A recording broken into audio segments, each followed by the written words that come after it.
strikes, you're out at the old ball game.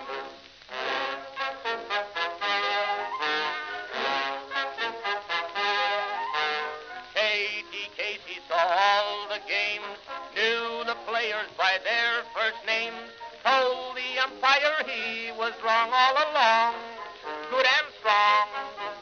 When the score was just 2-2, Casey knew what to do.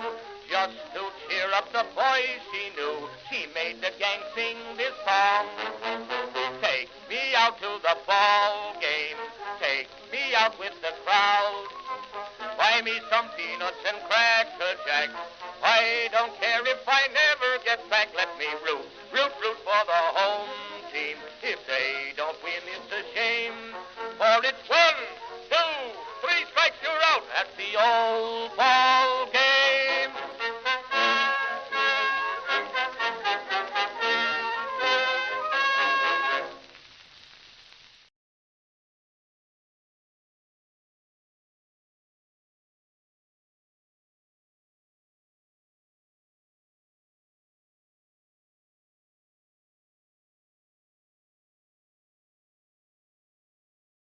Oh, wow. Here he comes. Let me show you what I mean now. By the first thing you do is get right up in their face, you point the finger. Then if you can't get close enough, you turn the hand around and kick some dirt. And then if he's missed a strike, you get over here and you put dirt all over the thing. You throw the hat down, you pick it up, you throw it, and then you're so bad, you throw him out of the game. You're out of here.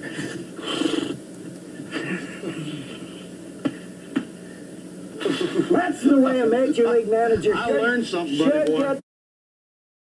All right.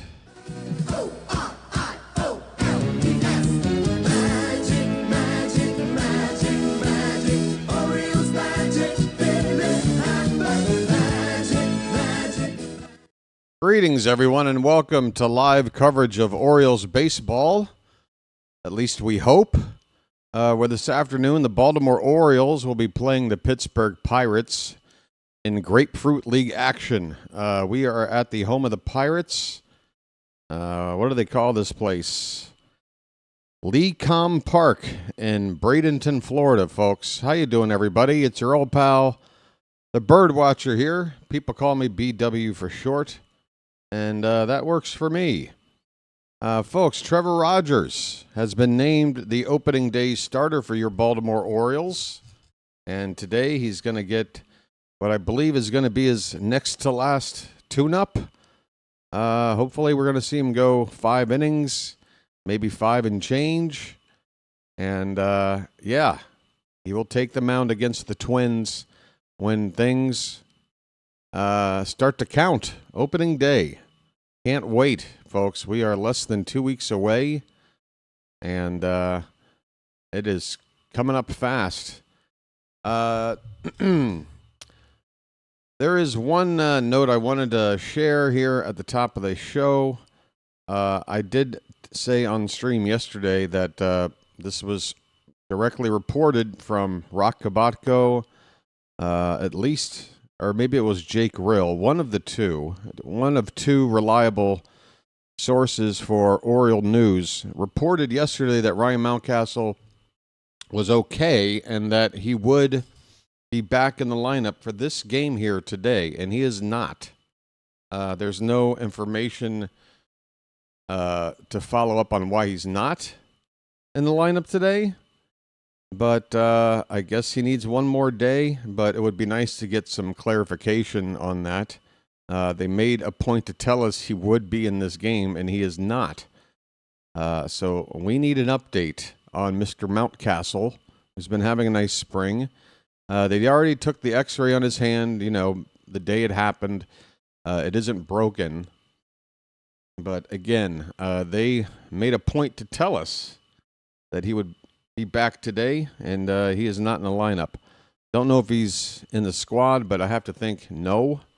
Either he's fit to play or they're not going to use him at all. Trevor Rogers will start the game. There are a few others that are scheduled to pitch. They include Dietrich Enns, who needs a good showing today, Yeremil Geraldo, Hans Kraus, and Anoli Paredes will pitch today. Zach Eflin's going to start tomorrow evening's game against the Yankees, and Kyle Bradish will start the Monday evening game, which we'll be able to show here on the channel, against the Red Sox. So yeah, tomorrow evening's game, folks, I just put a community post out about it. There is a conflict in schedule, and wouldn't you know it, the one day in this 2-week period of the World Baseball Classic where a World Baseball Classic game and an Orioles game overlap. And it just so happens to be when the Orioles are playing the Yankees. And it also just so happens to be the first night game for the Orioles in spring training. This is tomorrow. I believe first pitch for the Orioles and Yankees is at 6:05 p.m., and the World Baseball Classic is at 8 o'clock. So I will not be formally calling Orioles versus Yankees. What I'm going to do is set up the event for the World Baseball Classic, go on an extra half hour earlier. So it'll be 30 to 45 minutes of pre-game show, which will basically be spent monitoring what is going on with the Orioles and Yankees game, catching up on the game and just sort of tracking it instead of traditionally calling that one. Okay, it's the best I can do. I don't want to completely toss out the Orioles and Yankees whenever they play each other, but I have to take priority on this. It's a tough call, but we're going to have USA against Dominican Republic. We're not going to miss a pitch of that, mainly because if we call the Orioles game and jump over to this USA game like in the third or fourth inning, it could already be 8-0 Dominican Republic. You know what I mean? I don't know. I want there at least to be a game for some amount of time for this semifinal matchup between the U.S. and Dominican Republic. Maybe I'm being slightly pessimistic. I don't know. That lineup for the Dominican Republic is so damn good.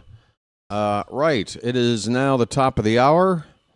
It is midnight here. It just became the 15th of March. We are one day closer to opening day, folks. I am anyway. You're another 11 hours away from one day sooner. 1 p.m. back on the East Coast. Yeah, on a Saturday. It's now Sunday here for me. 1 after the hour. Okay, here's the deal. Here's the deal, people. I'm not going to freak out. Promise me you're not going to freak out. It has become a tradition at this point where the start of these spring training games is going to be affected by a lack of an ability to find a working stream. But it's been the same process pretty much every single stream here lately, which is can't find the game until maybe the bottom of the first inning. Usually about a half an inning until I finally get a game working. It looks like I got the game up here. Let's hope this works. Maybe, yeah, I mean, it's right there. There's Ryan Ripken. All right, fingers crossed. This is my my primary stream. Let's hope this works.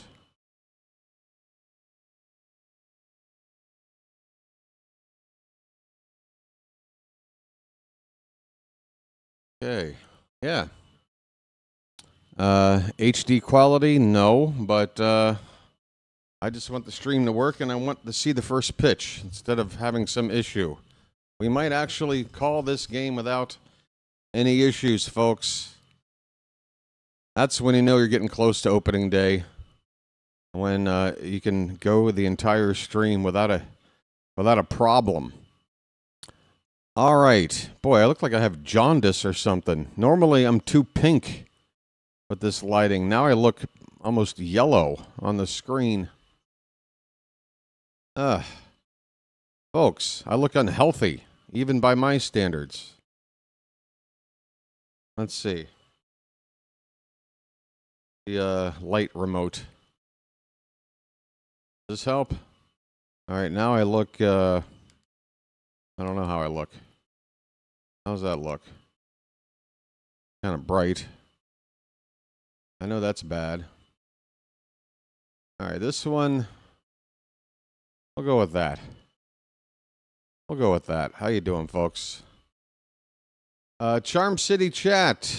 We've got some baseball here. First pitch coming up in just a couple of minutes. Chow is here. George, Phantom, Slater, Birdman. Is this going to catch on now? I saw this in my Discord. Who was it? Slater? Yeah, Slater. What happened to your avatar? You've got like a plain little S there. Didn't you used to have that same little avatar that you have in the Discord? Yeah, so I'm Birdman now, huh? I don't know. Wasn't that a movie with Michael Keaton from like 10 years ago? Birdman? You down with CCC? Come on, Charm City chat, let me hear it. To all the ladies, CCC means something different. The first initial is the same, but the last is something different. It's talking about my Charm City chat. It's where all the Oriole fans are at. Yeah, that's right. We're a bunch of freaks. We like to watch our baseball. We like to take leaks. And I hope we go on a streak. Using a new account to help boost your algo. I'm Birdman now, bro. Get used to it. Birdman. Well, it doesn't sound insulting, I guess. Honestly, you know who Birdman is, Slater? I think Albanez needs some kind of bird nickname. Because the more I look at Albanez when he's sitting there, you know, either in the dugout or just here in the spring on a folding chair, the way he just like chews gum or sunflower seeds or whatever, it just like his neck, his nose, just like the profile side of his face, he looks like a bird to me. Albanez does. Watch him. Take a long look at him next time you get a chance. He just has this bird type of look to him. You'll see it. So yeah, I think Albie's Birdman, but I'll take it. All right. So the starting pitching matchup again: Trevor Rogers, opening day starter, making a start here today. He'll be up against a right-hander for the Pirates named Carmen Mlodzinski. Mlodzinski has had a decent start to his spring.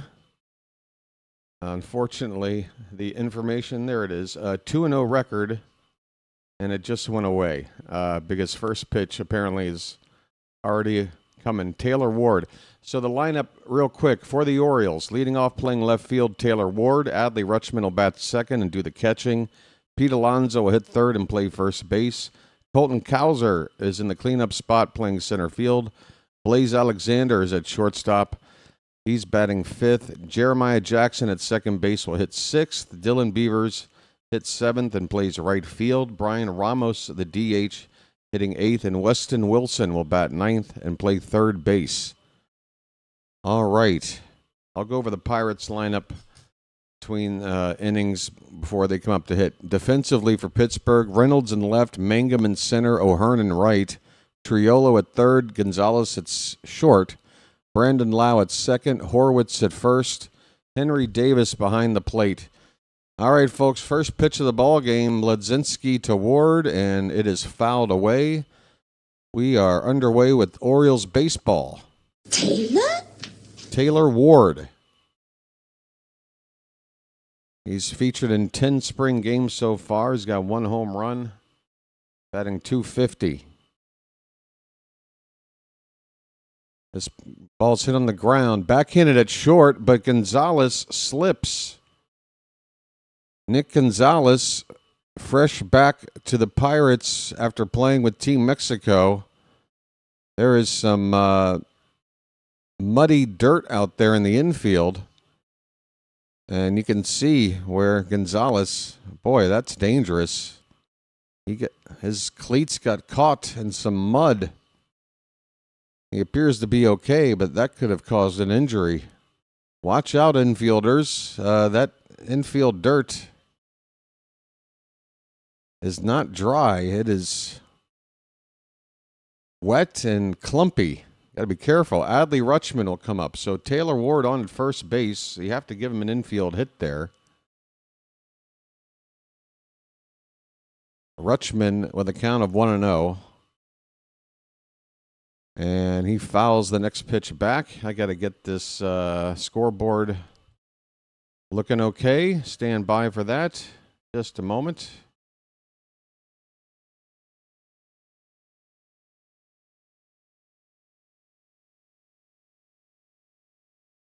I'm getting there. Rutschman pops this one up third base side, and it's going to get into the crowd. Okay, over here now. I'm over here now.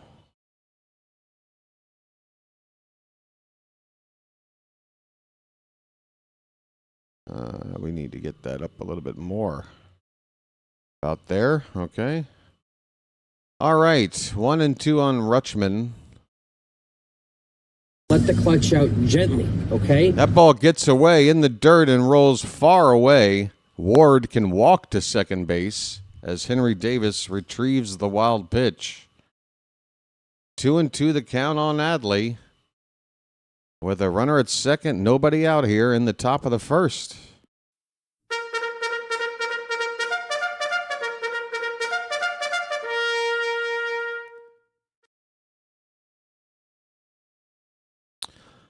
The 2-2 pitch.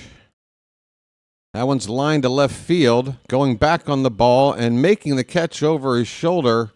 Oh, boy. Ward, you got a tag on that. I think Ward, even though this ball's hit to left, might have had a chance to tag and get to third. That ball hit deep. The catch was made. Momentum was taking the left fielder farther and farther away. Brian Reynolds with the catch out there. First out of the inning, Ward stays at second base. He should have tagged. Here comes Pete Alonso. And first pitch just missed. I think that's a tap of the helmet. And yes, the Pirate catcher Davis asking for a challenge. That pitch called low and away, one or the other, on Alonso. A polar bear stirs. And it's a good challenge. That is a strike at the bottom of the zone. So it's not 1-0. It's 0-1 on Pete Alonso. One out, runner at second. Lodzinski comes back with a strike. Looks like the same location as the first pitch. Now the umpire knows to call it a strike. It's 0-2.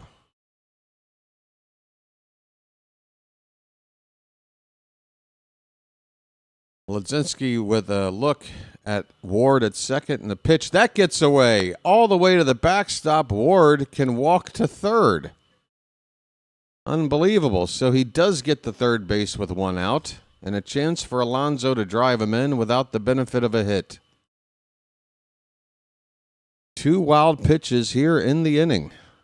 And Davis, boy, we got to talk about this guy. This guy has been an absolute bust as a catcher. He is hitless in the spring, and I'm not saying it's entirely his fault for these two wild pitches, but neither of them were blocked with any amount of success. Both pitches getting way far away. The count now even at 2-2 on Alonso. Here comes the pitch. That's hit on the ground, foul, third base side. Yeah, Henry Davis wasn't he like a number one overall pick or close to it for the Pirates maybe 5 years ago now? They've been waiting for this dude to develop, and I don't think it's going to happen for him. 2-2 pitch fouled back. We'll do it again. Every year, it's the year for Davis to figure it out. And so far this spring, I mean, I haven't been watching him myself, but again, hitless at the plate. I think 0 for 17.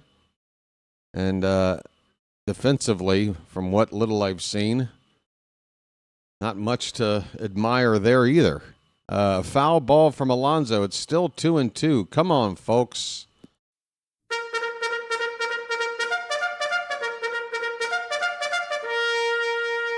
Let's drive this runner in. Ward's at third with one out. The 2-2 to Alonso. Hit on the ground. Third base. They're going to come home with it and nail Ward at the plate. Pittsburgh had brought their infield in. Ward broke for the plate on contact. Triolo at third base with a one-hopper. A strike throw to the catcher, and it was not close. Probably not smart to run on contact with the infield in. 2 down, runner at first base. It's been a sloppy top of the first from both teams. Here's Colton Cowser. He looks at a breaking ball for a strike. The milkman. Let's get some cows up in the chat, folks. 0-1 on Cowser. Pitch. Swing and a miss. He chased one outside. It's 0-2. What happened to this inning? We got a runner on. We got 2 wild pitches. We had him at third base with less than 2 out, and now there's 2 out and a runner at first. And an 0-2 count on Cowser. The pitch. Check swing. Did he go? He did. Cowser down on strikes. And that inning sucked. Big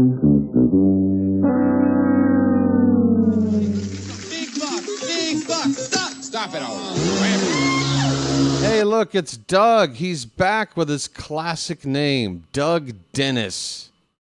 Ugh, God. What an awful name. Hey, take it easy there, buddy. Oh, I'm sorry. Have you been removed already? Darn. Guess we'll have to catch up another time. Yeah, that was not a good showing there. A couple of bad decisions. Ward could have tagged and moved up to third earlier, and then if that wild pitch, you can't assume everything would have happened the same, butterfly effect and what have you. But if Ward tags when he should have, that same wild pitch happens, he comes in to score, I think, right? So, it's spring. Let's see how Rogers looks.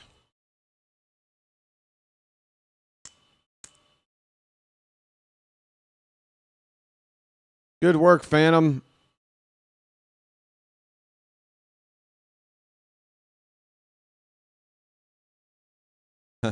You'll never defeat me. Okay, Mr. Delusional. Whatever you say, bud. It's your world, and we're all just living in it, right? Okay, buddy. The world revolves around you. So they've got Henry Davis leading off in this Pirate lineup just to try to get him going. Again, hitless in the spring. Last season, he only hit 167. It has been a bust for this guy. So Henry Davis will lead off. First pitch to him, popped up, and out of play. The Pirates lineup, Davis catching, leading off. Brandon Lau will bat next. He's playing second base. Brian Reynolds will hit third and play left field. Marcelo Zuna, the cleanup hitter, in DH. Ryan O'Hearn in right field will bat fifth. This ball's lifted to left, and that ball's going to go. Can you believe this? I guess I jinxed it. Trevor Rogers gets touched up on the first hit of the spring by Henry Davis. A home run to left. He got all of it. It's 1-0 Pirates in the bottom of the first. First batter for Pittsburgh. Second pitch from Rogers. Yep, it's all my fault. Folks, I'm just telling you what's true. There you go. Wow. All right, moving on to Brandon Lau. Lau, one of the many additions to the Pirates in the offseason. He spent several years with the Rays. We know him well. He's got a lot of power for a second baseman, left-handed hitter. They've got the wrong guy on the screen here. Brian Reynolds is listed as the batter, but it's Brandon Lau. The count is 0-1 on him. Folks, Rogers cannot be giving up first inning home runs when it counts, okay?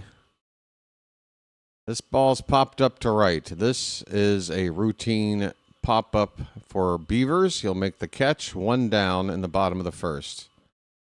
Yeah, put it all on me, folks. Put it all on me.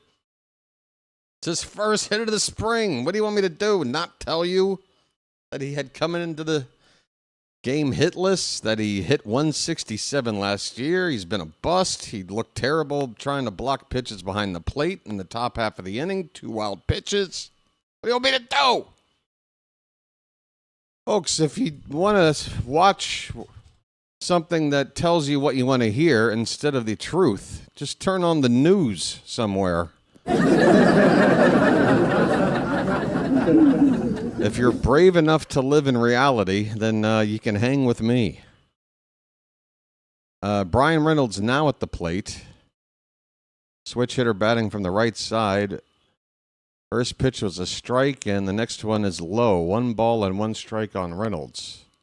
Oh, wait a minute. What happened to Lau? How did Lau make his out? There's a swing and a miss, a ball and 2 strikes. Did I miss? Oh, no, yeah, fly ball to right. Okay. Beavers with the catch. Short-term memory, folks. 1-2 pitch, check swing, they appeal. No swing for Brian Reynolds.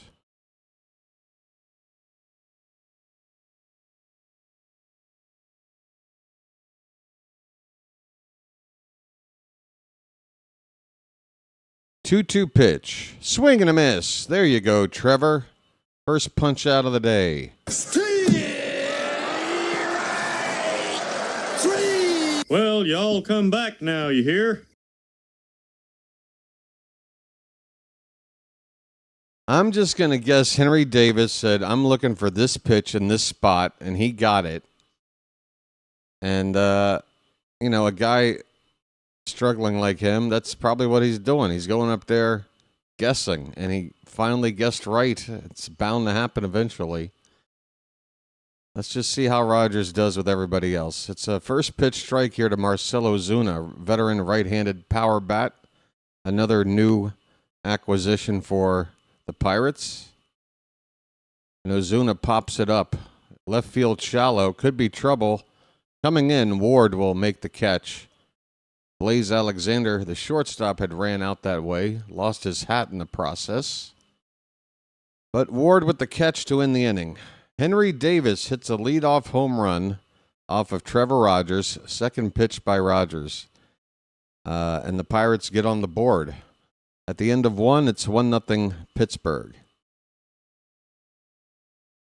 Rogers' spring ERA. Well, now that he's made the third out, Michael, his ERA is now at 1.50. I know, it's time to just say enough with Trevor Rogers, right? Davis got a changeup. He was probably looking fastball. Yeah, and that changeup was kind of up. Wasn't the best spot from Rogers. Scotty boy, how you doing, buddy? How the hell are you? Baltimore will be sending up Blaze Alexander, Jeremiah Jackson, and Dylan Beavers in the second inning.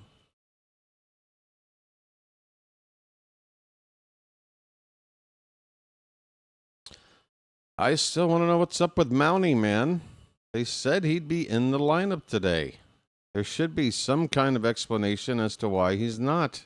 You don't report that he will play, and then he's a no-show, and then don't follow up. Hey, by the way, Enrique Bradfield Jr. has been reassigned to minor league camp. Bradfield got into the lineup yesterday, hitting 9th in the order, and didn't do much in that one. Really didn't have a very didn't have much of an impact with the team in the spring for Bradfield. Didn't get a whole lot of chances to play, to be honest. I think about 11 at bats. Just the one hit, I think. Blaze Alexander will lead it off. First pitch he swings at, it's to right field toward the foul line. Long run, and the catch is made right at the line there in right field by Ryan O'Hearn. Wouldn't be able to tell you without a replay and a certain angle whether or not this was technically a fair ball or a foul ball. It looked like it would have dropped maybe just a less than a foot foul had it dropped.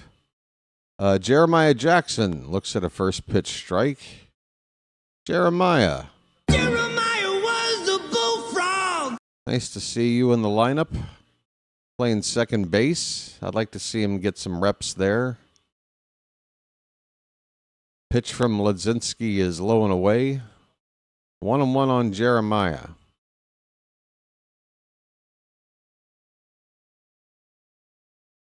Trent Grisham's batting 170 in the spring. Oh, he'll be fine.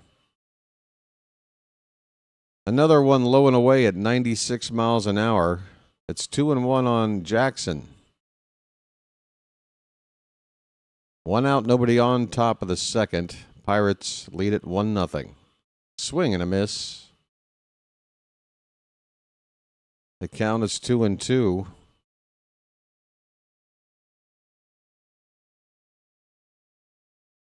That was a splitter there from Ledzinski. 2-2. That one is fouled away. Another split finger. This guy's got a four-seamer, a sinker, a splitter.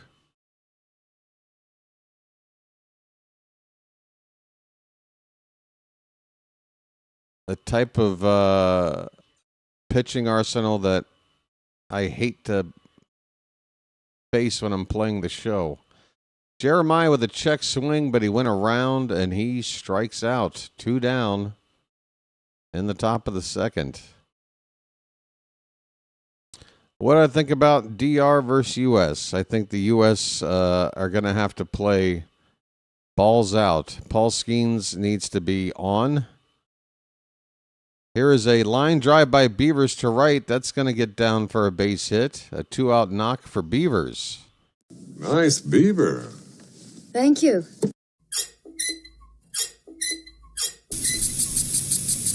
Beavers sees a pitch.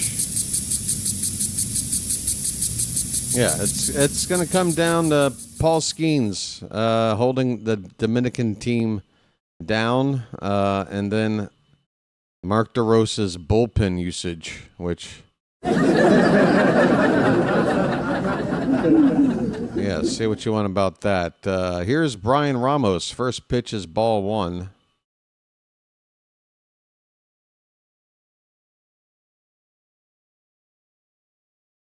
Wouldn't mind seeing if Beavers could maybe swipe a base with 2 down and get in a scoring position. Here's a breaking ball. That'll drop in for a strike. 1-1 on Brian Ramos. It looks like it's getting down to the wire for Ramos and Weston Wilson. One of the two is probably going to get cut here pretty soon. Kobe Mayo, obviously, with the pole position at third base, but one of these other two guys with a chance to make the team, but not both. I think that's why they're both in the lineup today, hitting back-to-back. So let's see what Ramos and Wilson do today. This 2-1 pitch is high. 3-1 on Brian Ramos.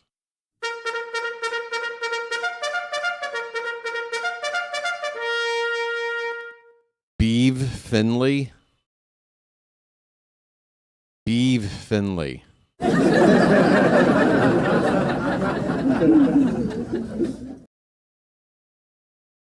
Reminds me of my favorite director, Bevan Bielberg.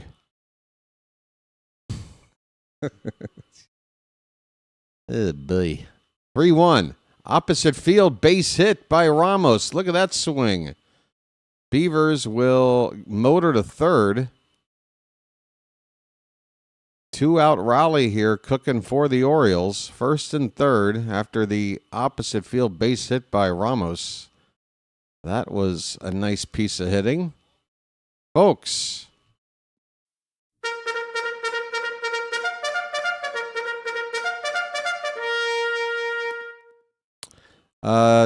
Luis Severino will be the starter for Dominican Republic tomorrow night. It's Skeens versus Severino. Here is Weston Wilson, and he looks at a first pitch strike.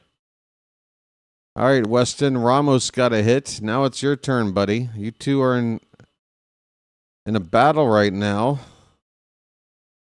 It's time for you to match what Ramos did. Let's get a run in and tie this game. Here's a tapper foul. 87 mile an hour. I think that was a splitter there from Mladzinski.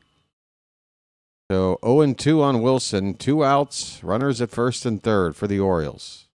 Scotty, 4 months. A magic member. And those are the off months. Thanks, Scotty. Here's the pitch. Called strike 3. Weston Wilson. That pitch right in there, and he never took the bat off his shoulders. The inning is over. Baltimore strand a pair. We go to the bottom of the second. Pittsburgh ahead 1-0. Scotty, how are you, buddy? Message for you, son. We've got a Magic member 4-month anniversary message. Over under 84 wins for the Orioles. You're asking me? You love being here. I love you to be here. I think you go a little bit higher for over under. 85.5, I think, if you're a bookie. But I secretly think 88. I secretly think 88. But don't tell anybody. Okay?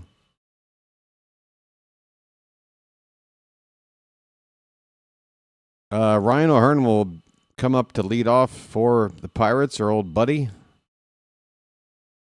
Tyler O'Neill should be making his way back to the team from Team Canada. Will probably be with the team, maybe available for tomorrow's game against the Yankees. Yeah, anything in the 90s would be sweet. Because then you know we're possibly going after a division title. But upper 80s, you're in the playoffs. Over under 90, look, I'm optimistic. I want to say the over, but if you're telling me I got to put something on the line, which I don't want to do, again, I'm going to go 88 as my over under, but I'm optimistic that it's going to be over. All right, Ryan O'Hearn against Trevor Rogers. First pitch is right in there for a strike at 92 from Mr. Rogers.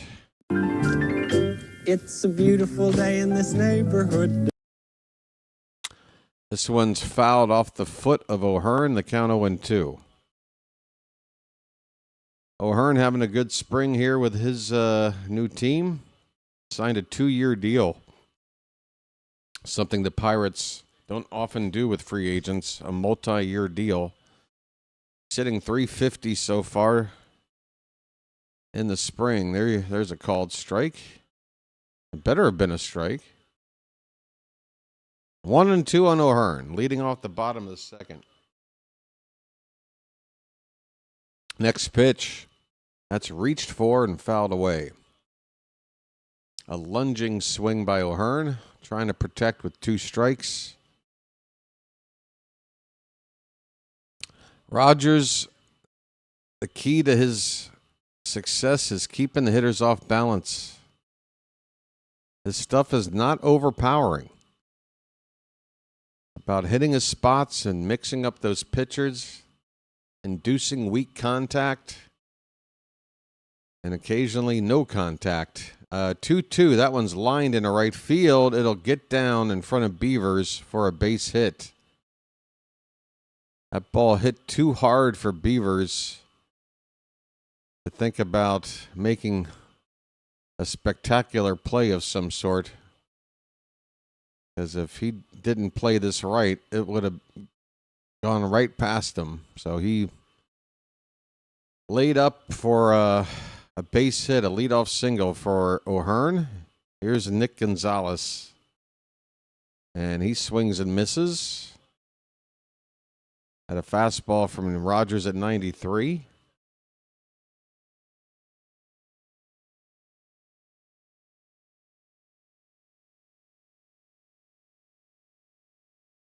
The 0-1 pitch is hit in the air. This could be a little duck snort, and it is. A duck snort over the head of Alonso, out of reach of the second baseman, Jeremiah Jackson, and that'll be technically an infield hit for Nick Gonzalez. That is bad luck for Rogers. Gonzalez basically got sawed off.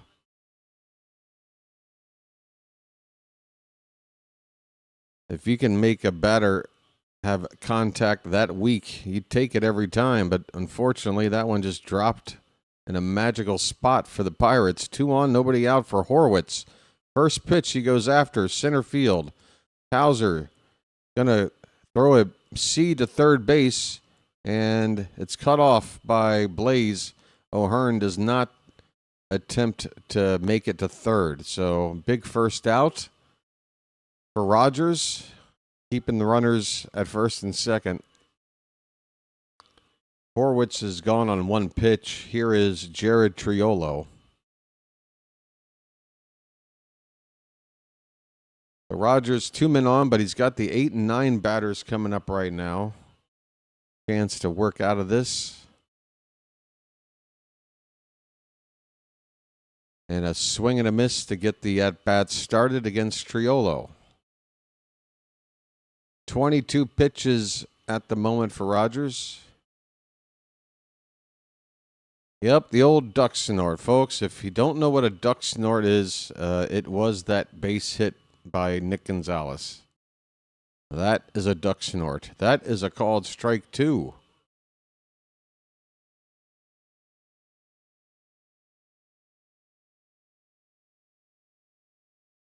Folks, if I ever start my own multimedia company, I think I'll call it Duck Snort Sports Network. Foul back, still 0-2 on Triolo. Not to be confused with duck snot, which is disgusting.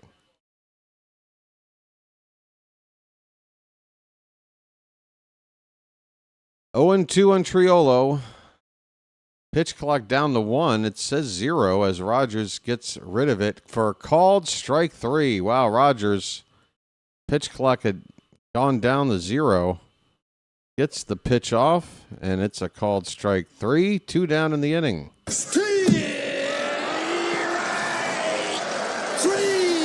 Well, y'all come back now, you hear? Yeah, I don't think you can copyright it.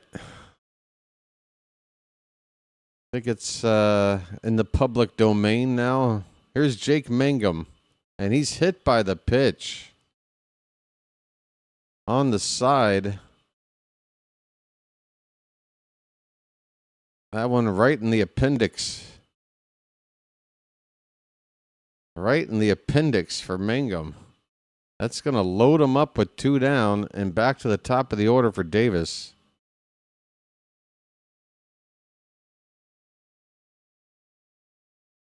Yeah, Fangraphs, Schmangraphs, Fangraphs, Pacoda.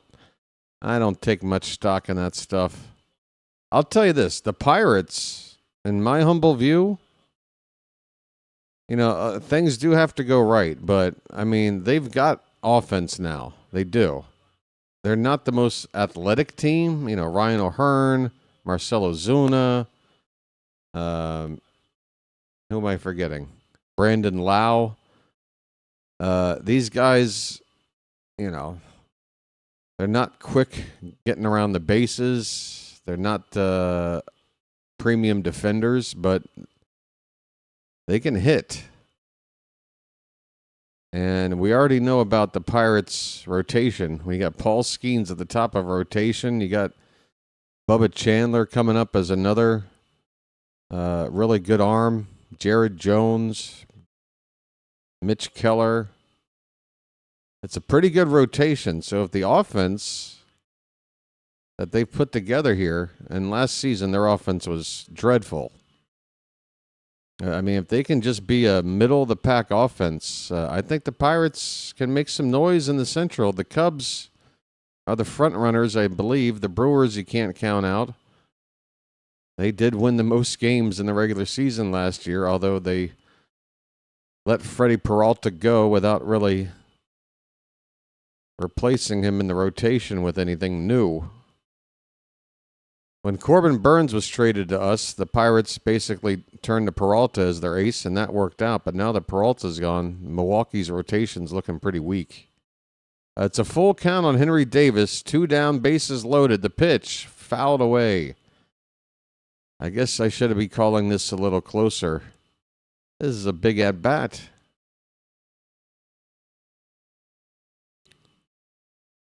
The runners will all be off with 3-2 on the batter and 2 out.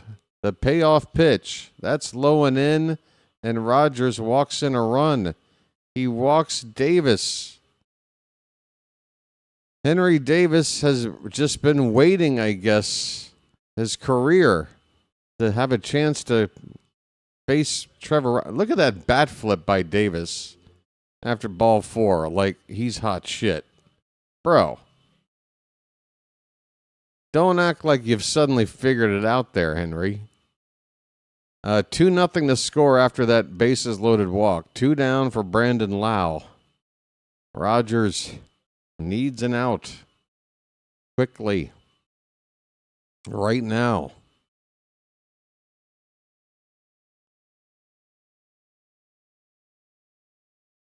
Ground ball to second. Should get us out of the inning. Jackson with a routine throw to first, and that'll do it.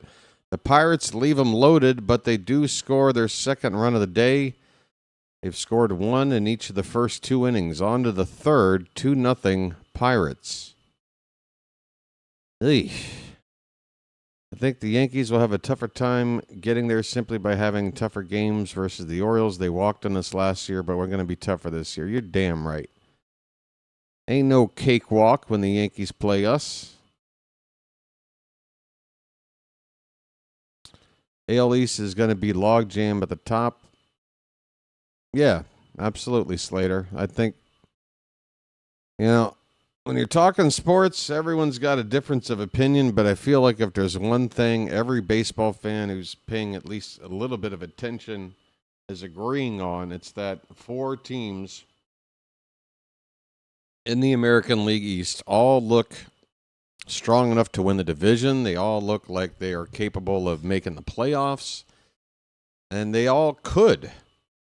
If all 3 wild cards come out of the division, it would not be a first. It doesn't happen often, but it wouldn't be a first. I just don't think it will happen. Again, I look at the West, and I see teams like the Mariners, who I think are a lock to make the playoffs. Probably going to win that division, but you got Houston. You can't count them out to probably win games in the upper 80s. I think they could take one of those wild card spots, or maybe even a surprise team like the Rangers, or even, dare I say it, the A's. A's have an incredible offense, folks. If they can patch together some decent pitching, those are probably my surprise teams from either league. The Pirate, I mean, it's not really a surprise, I guess. Again, if you're paying attention, it's not a huge grand leap, but I think the Pirates are your surprise team in the National League this year. I think they're going to take a nice jump. And I think the A's are going to play above 500.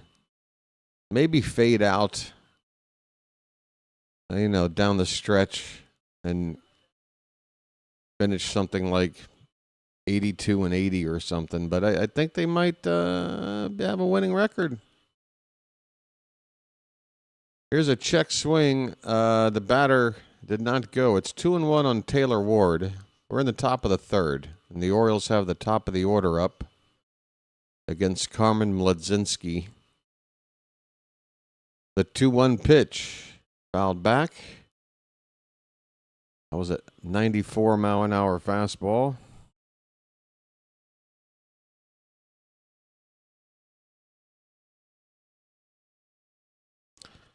Two and two on Taylor. Taylor? Pitch. That's a breaking ball in the dirt. Ward is kind enough to pick up the ball and toss it out of the way.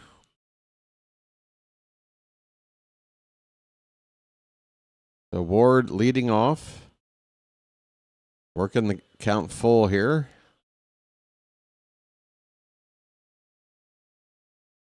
Base hit his first time up. That one's line foul out in front of that one. That was a splitter, but Ward thought it was a heater, and that's why he was a little bit ahead of that one.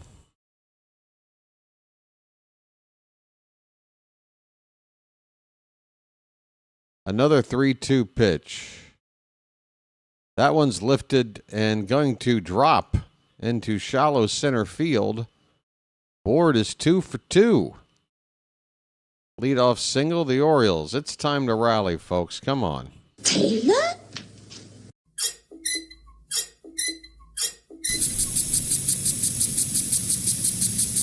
Adley Rutschman. Pop that clutch, Rutsch. Let the clutch out gently, okay? Pop it. Pop it like it's hot. First pitch to Adley. That one is hammered to right. Going back, looking up. That ball is off the wall. Ward will go all the way around to score. Rutschman, oh, it is a home run. They have now ruled it a home run. Folks, bye-bye birdie. A delayed home run call. Rutschman just clears the wall, the yellow line and right. And the Orioles have tied it up just like that. It's 2-2. It bounced off the top of the yellow line and then hit the advertising board behind the wall there. That is a home run. Folks, 2-2. It's magic, you know. It's magic. On a magic carpet ride. On a magic carpet ride. You believe in magic. Break out.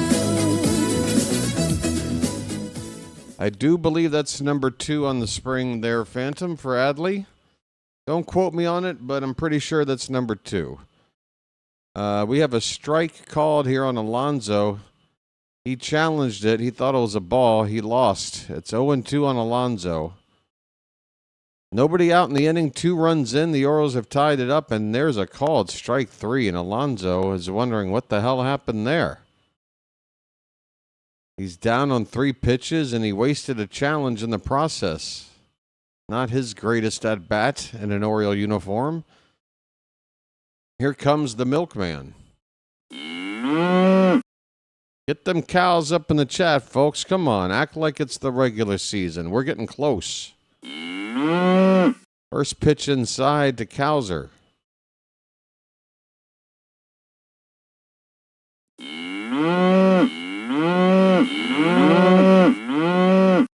There you go. The pitch. Breaking ball. That one's hit on the ground through the hole. Past the diving shortstop. A base hit for Cowser. And now the go-ahead run is on with only 1 out.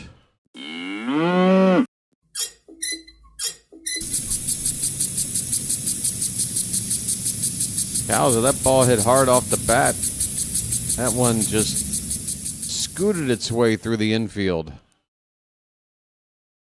Let's see if Cowser might think about taking off. I got a feeling he might. First pitch, line drive over the glove of the second baseman in the center field. A base hit. Blaze Alexander with a line drive single. And the inning keeps on keeping on. 2 runs in, 2 more on with 1 out. Folks, Blaze. I do believe I'm on fire. I do believe I'm on fire. Mlodzinski getting a mound meeting with the catcher, Henry Davis, after giving up, well, at this point, his 4th hit of the inning. Ward, Rutschman, Cowser, and Blaze. 4 hits with Alonso making an out sandwiched in between. 2-2 ball game, 2 on now for Jeremiah Jackson. And he hits a ball to third. They go to second for 1, over to first, around the horn, double play to end the inning. Ouch. Big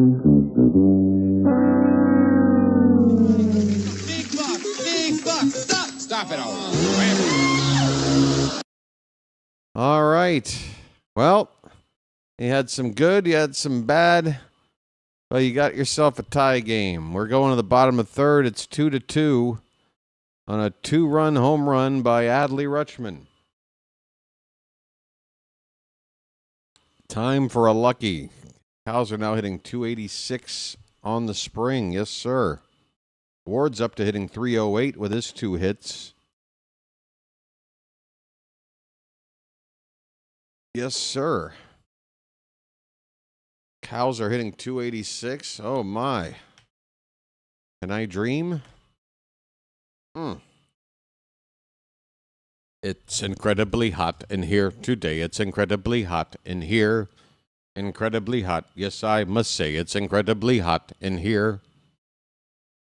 If you know the band I'm referencing, let me know how cool you are. It'll be the first time this band's been mentioned. It's incredibly hot in here today. It's incredibly hot in here. Incredibly hot. Yes, I must say it's incredibly hot in here.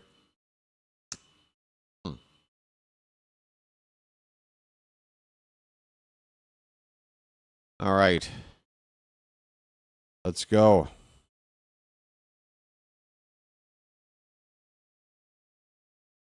Strider? What are we talking about? Spencer Strider? The Braves. Yeah, the Braves, I think, are the National League version of the Orioles in terms of how things went last year and expecting things to turn around this season and fight for the division in a tough division. Yeah, pretty similar situation, I think, us and the Braves. This ball's hit in the center field. That is going to get down for a leadoff hit. 1 pitch into the bottom of the third. And the Pirates have got themselves a base runner. That is a line drive hit by, is that Horwitz? God, I cannot read the damn. Oh, that's Ozuna coming up. So that was Reynolds. Brian Reynolds, excuse me, with a leadoff single to center field. Ozuna, the batter. And he goes after the first pitch. This one is into right center. Cowser will make the catch in the gap. And back to first goes Reynolds. 1 down in the bottom of the third. How many pitches for Rogers? I don't know. I'm not sure why I'm not seeing a pitch count here. Let's see. With 1 out in the third, he is on. It's really not listing it. Normally it does. I'm sure somewhere else will have that info, but I don't have that info. I might see it on the on the broadcast here, which, by the way, I need to refresh Oh, there it goes. Let me see if I can see Rogers' pitch count. I can barely read. 37 says on point. Thank you, sir. Okay, so we got a runner at first and one out for the Pirates. Ryan O'Hearn is at the plate. Reynolds at first. O'Hearn 1 for 1. Now hitting 381 on the spring for O'Hearn. Pitch is in there for a strike. 1 ball and 2 strikes. What's up, big cuz? What up, cuz? How you doing? Hey, we got a super sticker over on the vertical side. Hold up. Here's a snap throw to first by Adley after a pitch low and in, and the runner at first gets back there. Oh, it's Big Cuz dropping a super sticker over on the vertical side and then coming to say hello on the horizontal side. Thank you so much there, Big Cuz. Showing up on both streams. Message for you, son. And I want to thank you very much for that. I really do.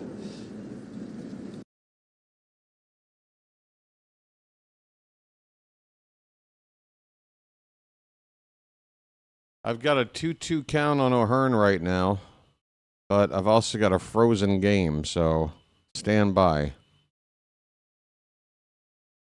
I might have to refresh this one. Looking that way.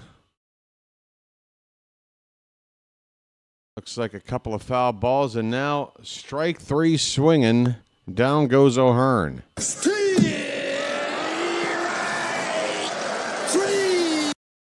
Well, y'all come back now, you hear? Sorry, old pal. Sorry to strike you out like that. 2 down in the inning. O'Hearn chasing one above the zone there. That pitch about at eye level. Here's Nick Gonzalez, 2 down, runner at first. And Rogers will throw over to first base to check on Brian Reynolds.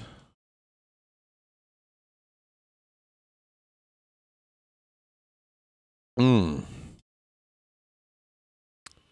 see Milwaukee falling off harder. Yeah, I mean, it's hard to not think Milwaukee's going to go backwards. I mean, they did finish with the most wins in the regular season of any team last year.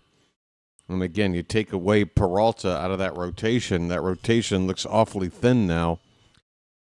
And they haven't done much to strengthen up in other areas. So, yeah, the Brewers, you would expect, would have to take a step back. The Cubs look like the team to beat in that division, but I think the Pirates are going to make some noise. And, you know, the Reds have got exciting players. I just don't know if it's their time yet.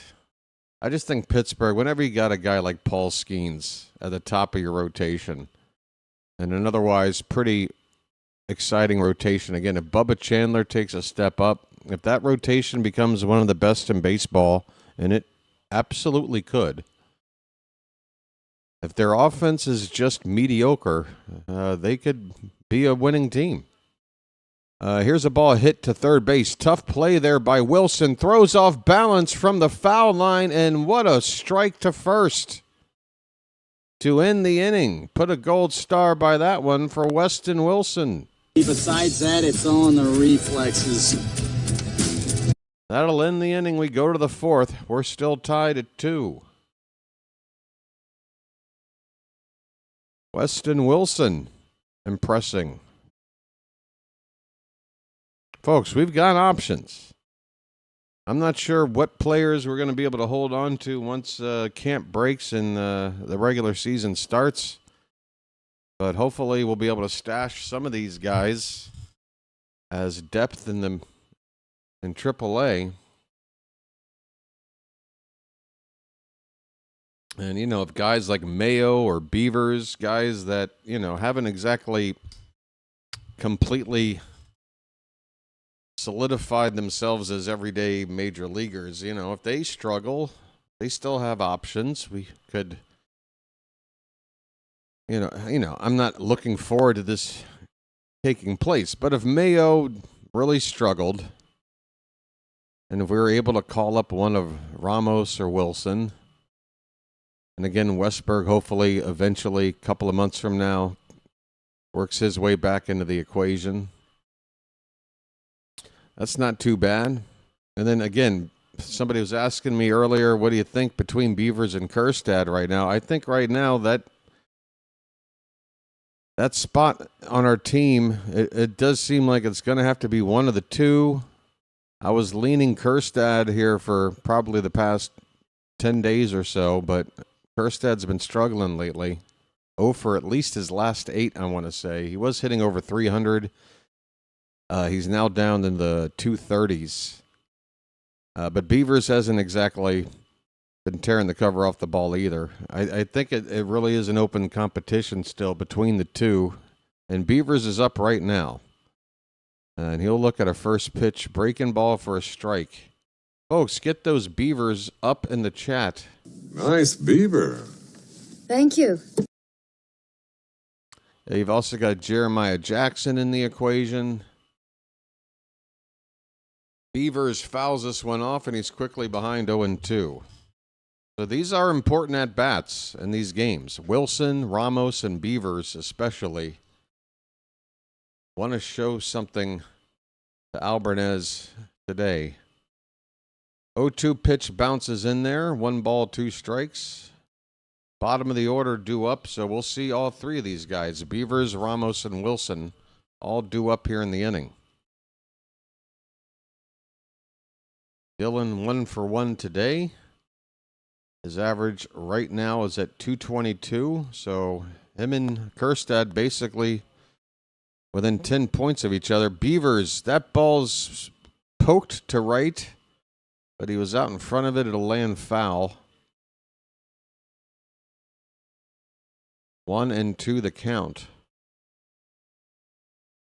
Thanks again there to Big Cuz for that super sticker, my friend. A rare super sticker on the vertical side. Hey, folks, by the way, there is a chance that tomorrow night's semifinal World Baseball Classic game, that by somewhere during or near the end of that game, there's a chance the channel hits 1 million views. Swing and a miss, and Beavers strikes out. 1 away here in the top of the 4th. Matter of fact, where's my phone? I could get a look. We're about 10,000 views away from 1 million.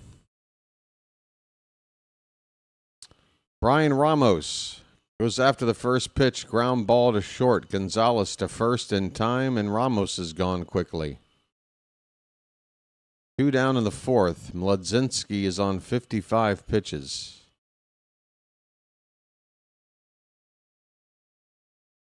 Yeah, that's another reason why I think it's an open competition. Beavers and Kjerstad, you can still stash one in AAA, and if the one that you keep doesn't work out, you can switch her up. Wilson! If Weston Wilson makes the team, I will definitely get a Castaway Wilson sound drop. This ball is hit to right, but it hangs up there. Catch is made by O'Hearn, and the inning is over. So we wanted to see Beavers, Ramos, and Wilson try to add to their case to make the team, and all 3 came up in this inning, and all 3 were retired in order. We go to the bottom of the 4th, still tied at 2. How you doing? Folks, the sub count at the beginning of the day, 3760. And folks, if you saw me last night just scrounging for subscribers, I mean, I was working my fingers to the bone, trying to get up to 3770 perhaps, Just trying to get that ticker to move over one time today. If you're watching, folks, and you're not subscribed, join up. There's a button at the bottom of your screen. It's free. No commitment, no obligation. No salesman will visit your home. It's the best deal in town. Remember Columbia House?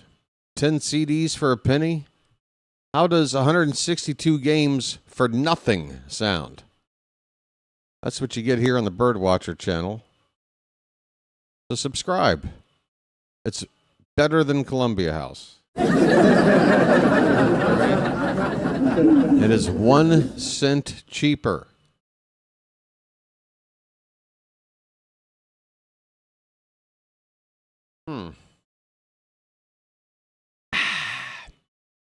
Coffee is getting tepid.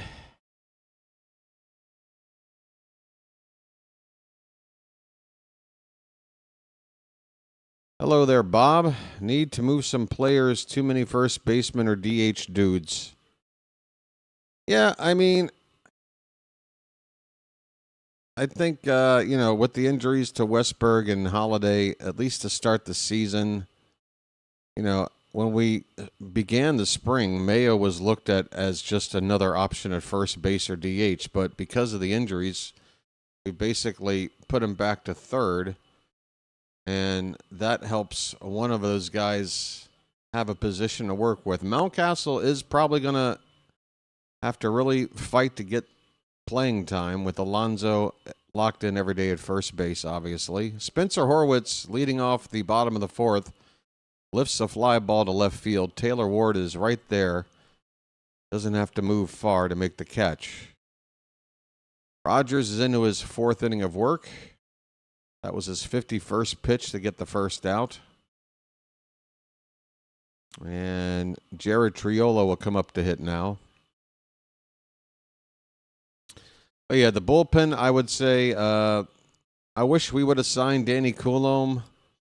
It kind of annoys me that Boston signed him. Here's a fly ball to center field. Cowser came in on it and then turned direction to go back. He recovers to make the catch. Fly ball to center field for out number 2 by Triolo.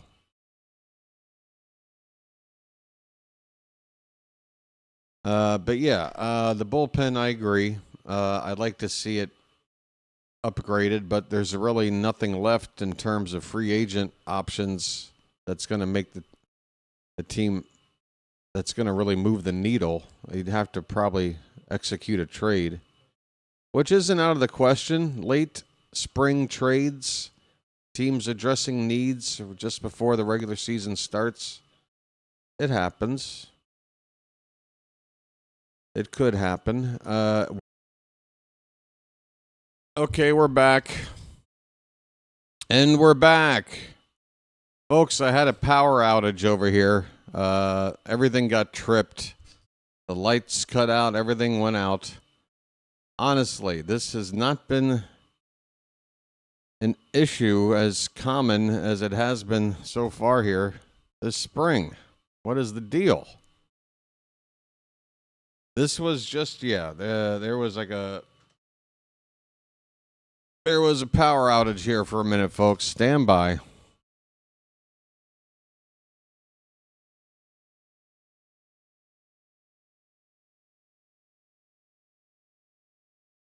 Welcome back. Your streams are your ticket out. Welcome back to that same old game that you laughed about. Well, the team's still the same since the stream went down. Are we going to work? Come on, man. All right. Are you done? Are you done playing games? No? I hate you. Why are you doing this, man? Just behave. Just behave. Behave. Oh, behave. Almost back, folks. Here we are. The count is 2-2. No, it's not. The count is 2-1 on Taylor Ward. Top of the fifth, nobody out. And Ward hits a ball to right. It'll be caught by O'Hearn for out number 1 in the top of the fifth. So let me make sure I've got everything refreshed. I got to refresh everything, I'm sure. Scoreboard, in-game info. Sub count even needs a refresh. Adley Rutschman up with 1 down. He hit a 2-run homer his last time up to account for the 2 runs today for Baltimore. And the first pitch to him is looks like it's ball 1. Good grief. We're getting the info back up here, folks. It's almost up.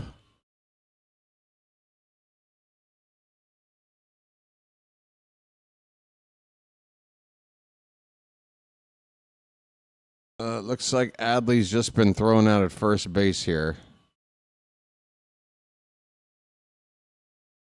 I'm going to have to just skip putting this on the TV, which means I won't be able to monitor the vertical chat. Hey, boy. For crying out loud. Pete Alonso's coming up.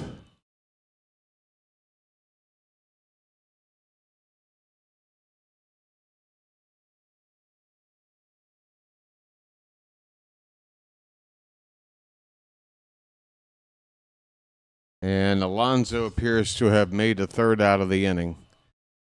Alonso just grounded out to third base. Inning is over. We go to the bottom of the fifth. Still 2-2.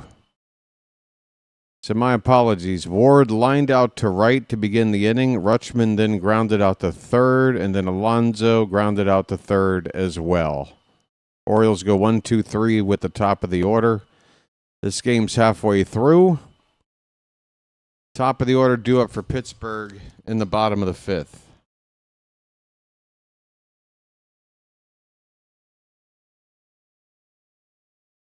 Yeah, let's do a lag check, folks. Let's do a lag check after that power outage there. I'll say a number. Please type it into the chat as soon as you hear it. The number is 3. I repeat, the number is 3. Type it in right now. And I hope to see the number in my chat here in 4. Oh, it's already up. Okay. All right, so that's good. We're good on that front. We're all caught up. I do see the ads are getting in the way of the scoreboard. Let me fix that. Oh, so much upkeep. I hate upkeep. Folks, this is why I could never, maintain a car. I was terrible with the upkeep. I'd always wait too long to change the oil or put some air in the tires or whatever. We are in the bottom of the fifth. Rogers on the mound. First pitch to Henry Davis. Where'd it go? I don't know, but the next one's definitely a ball. That one low and in. The count's showing 1-0, but that was the second pitch, was it not? Am I daydreaming here? This pitch is in the dirt.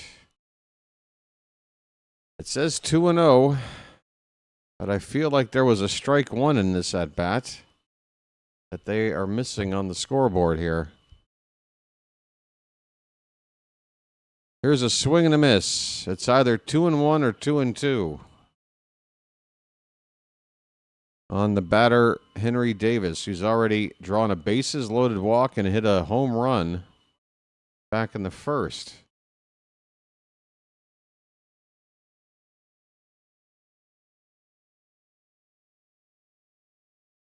The 2-1 pitch.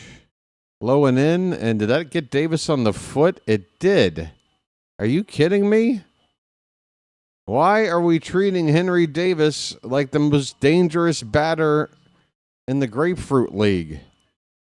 Home run, bases loaded walk, and now a hit by a pitch for this guy.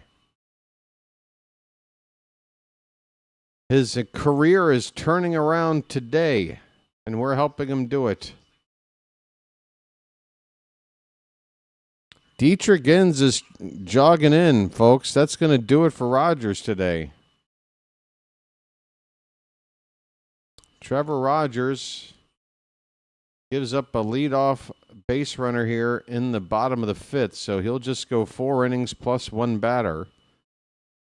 4 hits and a walk, 2 earned runs, possibly a third with that runner at first, nobody out, his responsibility. He struck out 3.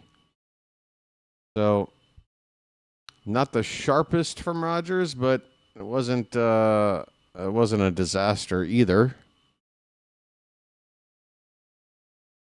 Brandon Lau will be due up to hit with the lefty Dietrich Enns coming in the game right now. Call to the bullpen.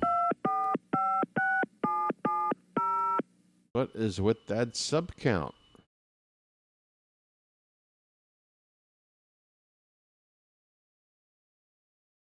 No, I'm not refreshing that. Oh, I see. I got you. I'm on you. Now it'll work. There you go.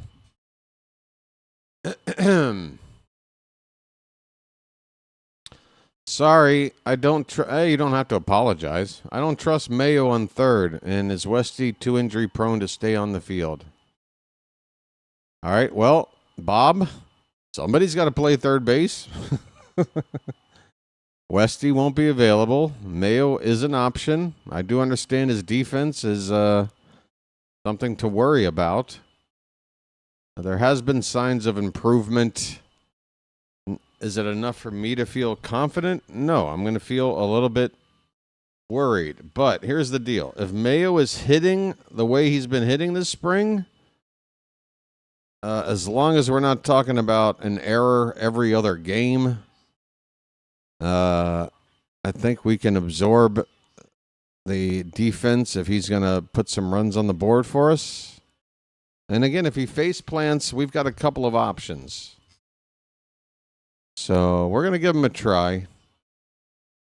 Here's a ground ball to first. Alonso goes to second. Throw back to first in time for the 3-6-3 double play. Folks.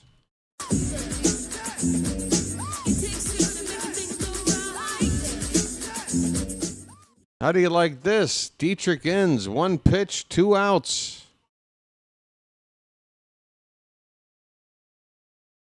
And a nice 3-6-3 started and finished by Pete Alonso for the double play. 2 down, bases empty. And a first pitch strike here to Brian Reynolds. Switch hitter batting right-handed against Enns.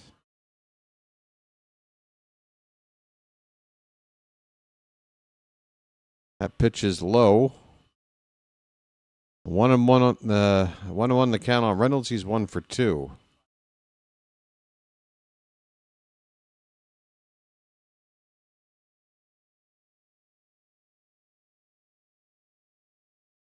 One pitch. That's a breaking ball, chopped foul, left side. 2 strikes, 2 out, bases empty. There's a righty getting loose for the Pirates. Mlodzinski's day might be over after 5 innings of work.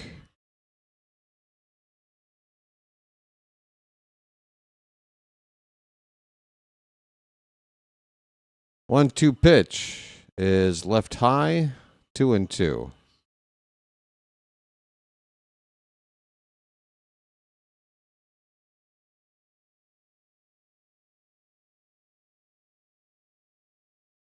Two.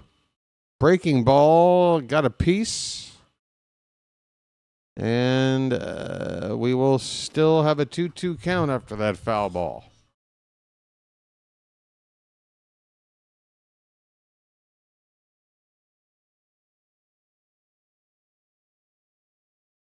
Rogers had retired 6 in a row before hitting Henry Davis to start this inning and then coming out of the game. So he did finish pretty strong. He did hit 2 batters today, though. I'm sure that's not going to be a normal thing. We got a full count now on Reynolds. 2 down, nobody on. The pitch. That's way, way out of the zone for ball 4. So Inns comes in, throws 1 pitch, gets 2 outs, but then walks the next guy with ball 4 being nowhere near the zone. Here comes Marcelo Zuna.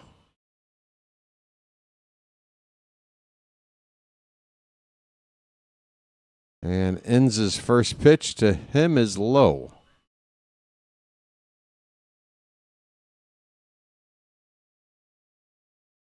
Oops. Folks, I'm going to go off screen here for just a moment and grab a little snack. Here's a ground ball up to third base line. Tough play by Wilson. Throw on the run is in time. Ozuna does not get down the line quick, so that made it easier. But a nice play all the same by Wilson at third. He looks good over there. Inning is over. That is 5 innings complete with Inns coming in to relieve Rogers. Gave up a walk there, but pitched a scoreless 5th inning. On to the 6th, tied at 2, folks. I will be right back.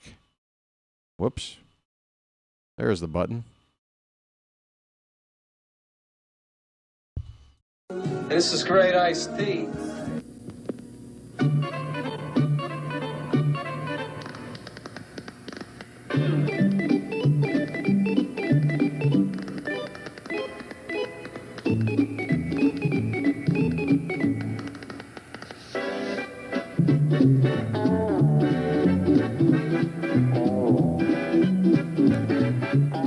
He met a strange friend in the Chesapeake. How about this? Peace, love, dope. Now get the hell out of here. Are there things that make you angry? We're number 1. Oh boy, oh boy, oh boy. No, no, no, no, no, no. It's bacon! Swing it up, ass! Yeah!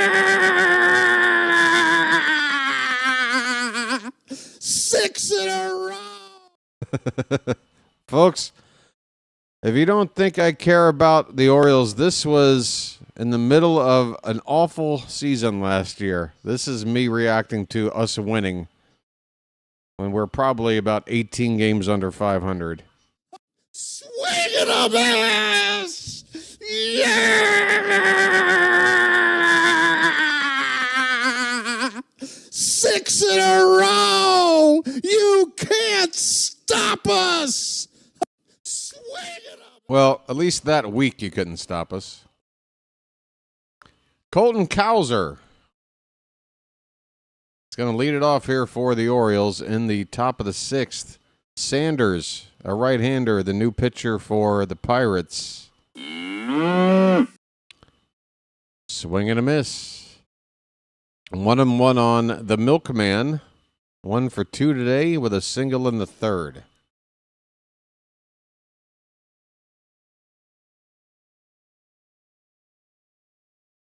That's a called strike.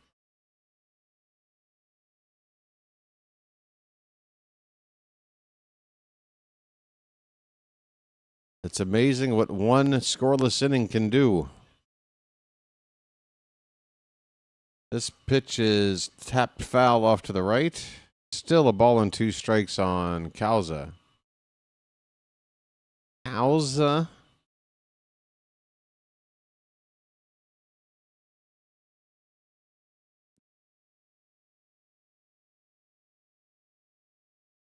One-two pitch, swung on and missed, and Cowser strikes out. I mean, it is possible that he strikes out twice a game, but still hits 287. I'll take it. But you got to have that average up 250 or more. Come on, man. Here's Blaze. First pitch is a strike. That looked low. You want to challenge that? Blaze is going to challenge that. I do believe I'm on fire. I'm starting to get pretty good at predicting when a player is going to challenge.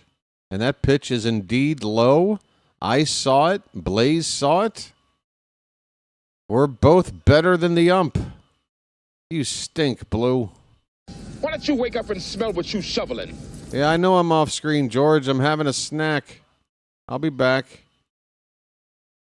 That's a swing and a miss. It's 1-1 on Blaze.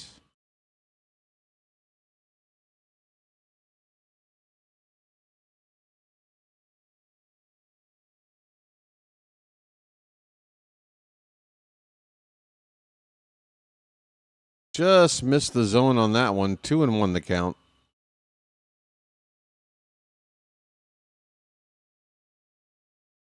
Oh, you're fine, George. You're just trying to help out, thinking there might be another thing that I forgot to. Wouldn't be the first time. That misses. 3-1 on Blaze. A 3-1 bugle, folks.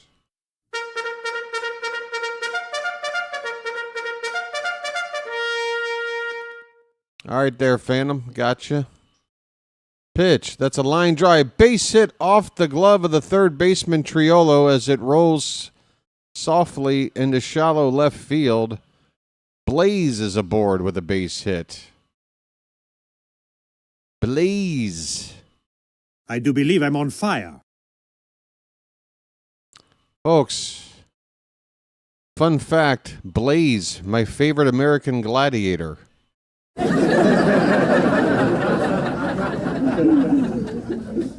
Here's Jeremiah Jackson. Jeremiah was the bullfrog. Swing and a miss. That looked like a slider breaking away. 0-1.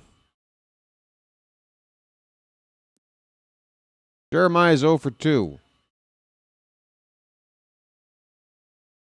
Runner at first, 1 out. The pitch. Swing and a foul ball. 0-2 on the Bullfrog. Upper scoreboard looking okay now. I didn't mean that to sound condescending. Just I have resting jerk face, apparently. 0-2 pitch is a called strike 3. Wow. Jeremiah. Good morning, good afternoon, and good night. 2 down in the inning with a runner still at first. Dylan Beavers, folks. Show me your beavers. Now's the time. Nice beaver. Thank you. I'm predicting a Beavers extra base hit to drive in the go-ahead run right here. BW predicts. First pitch is low for ball 1. Folks, you want to see the magic? You want to see the magic of BW? Extra base hit coming up. Going to score the go-ahead run. You watch. You believe. Check on the runner. Blaze is back in there. Folks, who in the Charm City chat believes? Do you believe in me? Watch the magic. Just watch. I want to show you something. 1-0 pitch is low. 2-0 the count. It's building into a nice hitter's count for Beavers to drive that run in. I know he's at first. But we're gonna go for extra bases here. The 2-0 from Sanders. Outside ball 3. Well, if you give him a 4-pitch walk, that's not fair.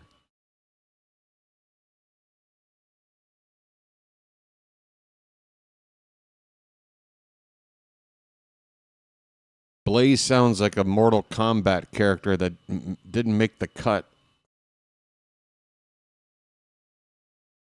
Blaze wins.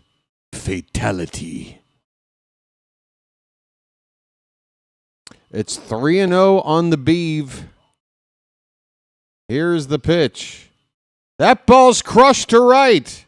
Mid is high. Mid is far. And BW is a genius. Bye, birdie. That's what you call calling your shot. Folks, tell me I don't know baseball. Tell me. Tell me I don't know baseball. Tell me. 2-run homer for Beavers. Good grief.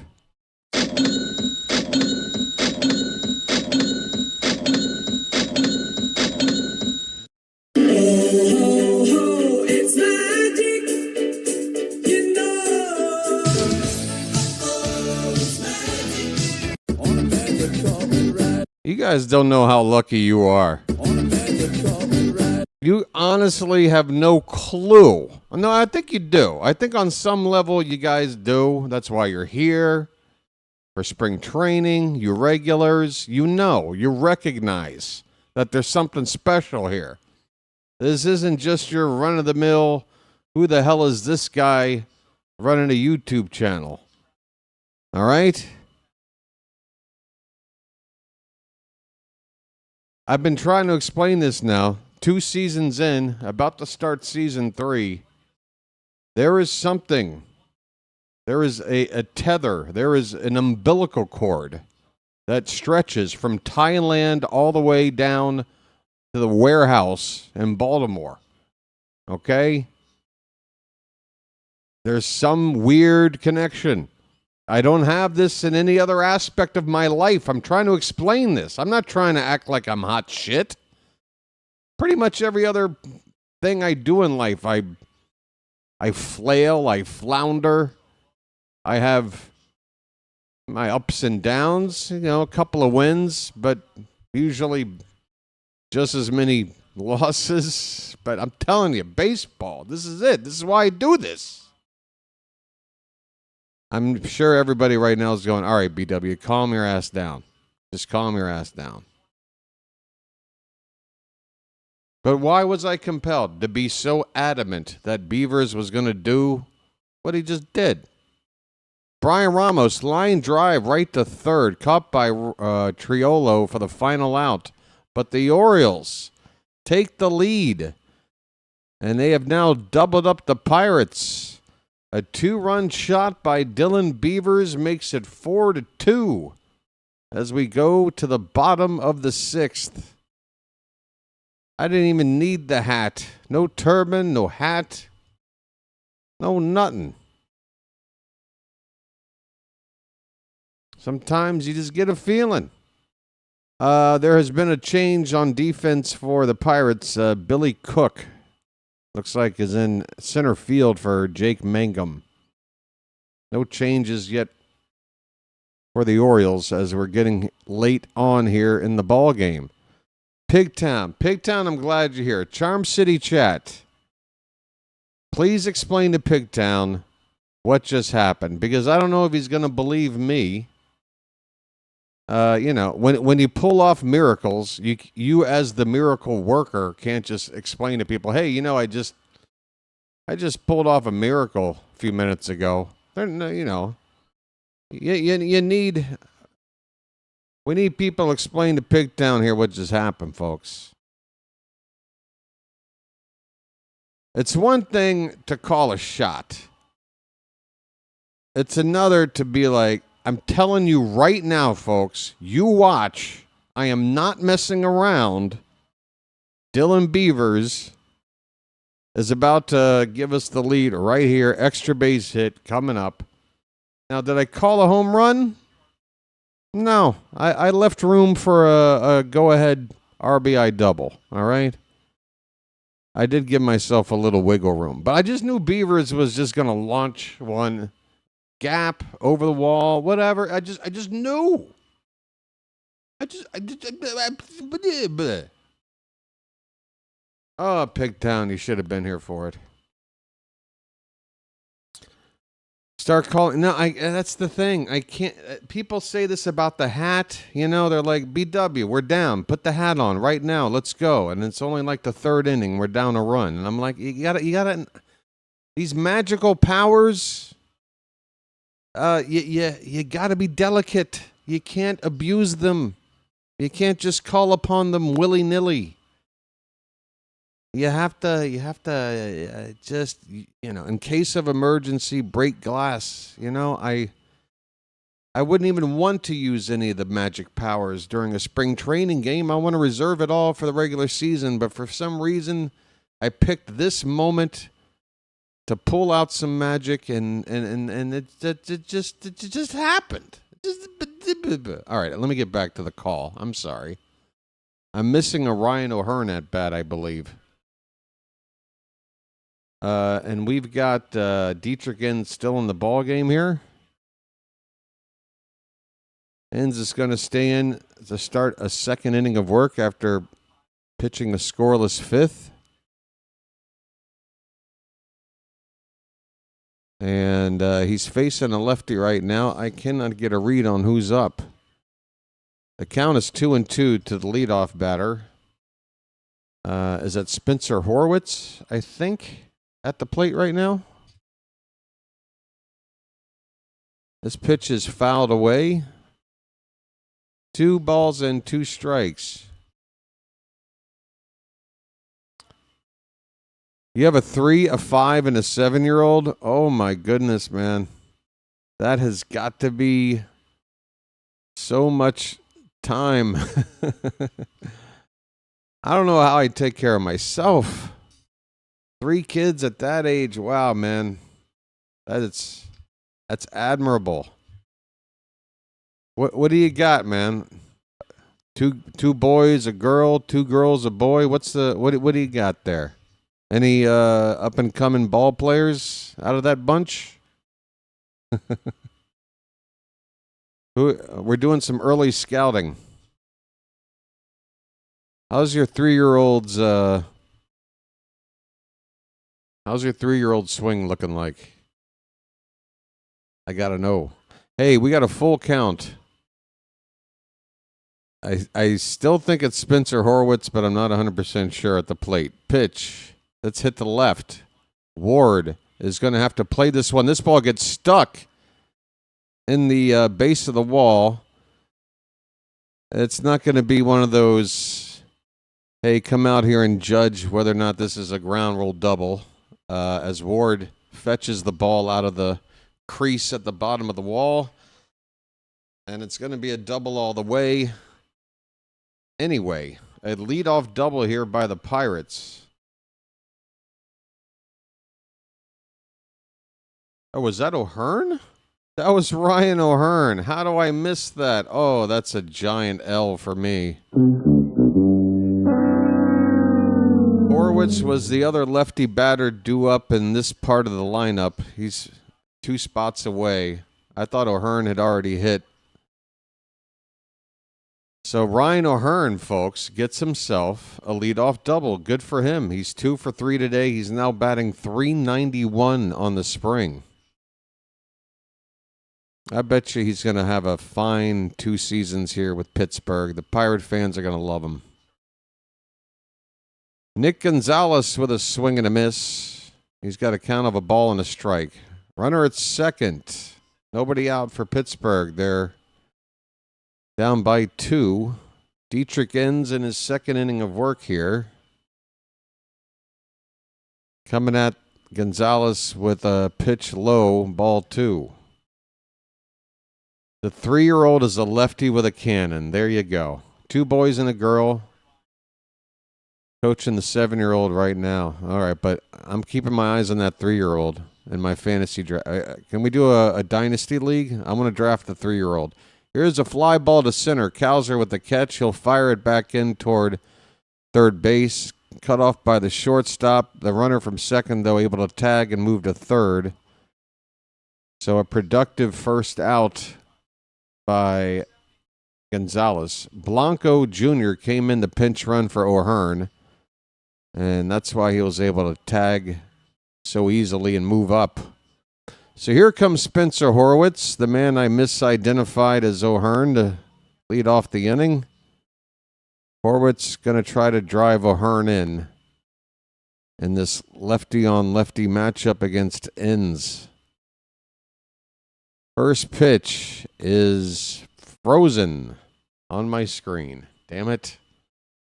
Is it time for a refresh? It looks like it hits the top of the zone for strike one. Stand by, folks. Information is on your screen. I need a refresh. I swear it's ever since I got a VPN. Everything's been worse. It has to be. It can't be just a coincidence. My streams ran so much smoother. It's either that or just spring training weirdness. Horwitz just made the second out. How'd he do it? He lined out to shortstop with the infield in. So nice. The runner at third cannot score, and now there's two down after a liner on a drawn-in infield to shortstop. Dietrich Enns is finished after facing that latest lefty batter, Spencer Horwitz. The righty Triolo is due up. So Albarnez is going to lift Enns after an inning and 2/3 and go to the righty Yeremil Geraldo. He's going to come out here. 4-2 Orioles in the bottom of the sixth with two down and a runner at third for the Pirates. Folks, what do you say you hit that like button? Have you done it today already? I don't know, because right now I'm looking at 40-plus people in this room on the horizontal side with only 23 likes. That means twice as many people are here than there are likes. That means at least 20 of you could bump that like count up to 40 right now. What do you say you help out the channel? Just a little something, something. We're up to 25. Let's kick it up to 30 before the next pitch. We're in a break. We got time. Doing my best to give you the call. I'm doing all right at 1:45 a.m. out here in Thailand. 26 on the likes. Do I hear 30? 27. You guys are great. And again, I'm not trying to be a puppet master over here. This is a live stream YouTube channel, you know. I gotta talk about hitting that like button. Make sure everybody remembers. It's very helpful for the channel. We're up to 30, folks. Just like that. 10 more to 40. And then I'll cut out the whole like button stuff. I won't bug you about it anymore. The Orioles have made one change this inning.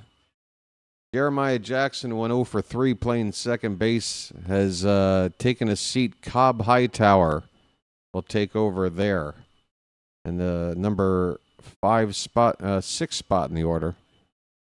Here is Jared Triolo with Yeremil Geraldo on the pitch now for Baltimore. First pitch is high for ball one. Pittsburgh with a runner at third with two down. A fast guy, so a wild pitch anywhere could be a problem here. There's a line drive up the middle, a base hit. That would have scored the runner from second. Never mind third. That's an RBI single with two down by Triolo. And it is now 4-3. The Orioles down to a one-run lead. Geraldo comes in to face the righty and gives up a line drive base hit up the middle to the first batter he faces. Darn it. Here's Billy Cook, who came in to replace Jake Mangum in center field. Cook hitting .273 in the spring. Looking good with an OPS of .948 in, about 11 at-bats?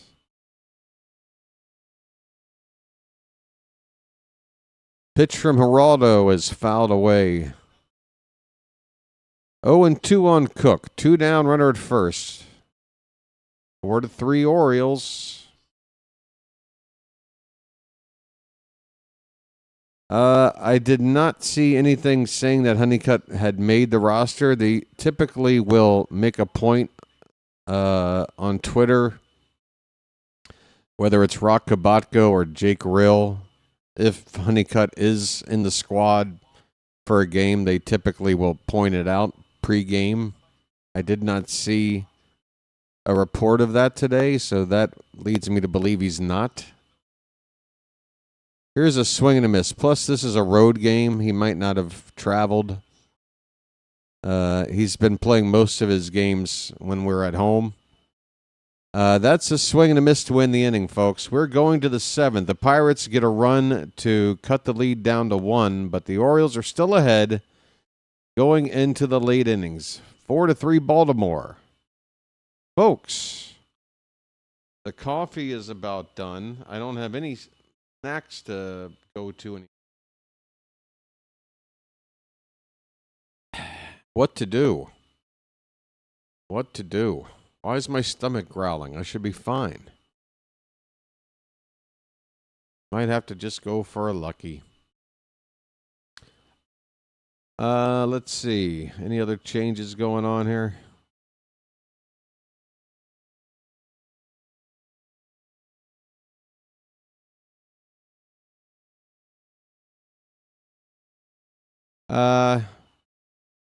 Yeah, Slater. I mean,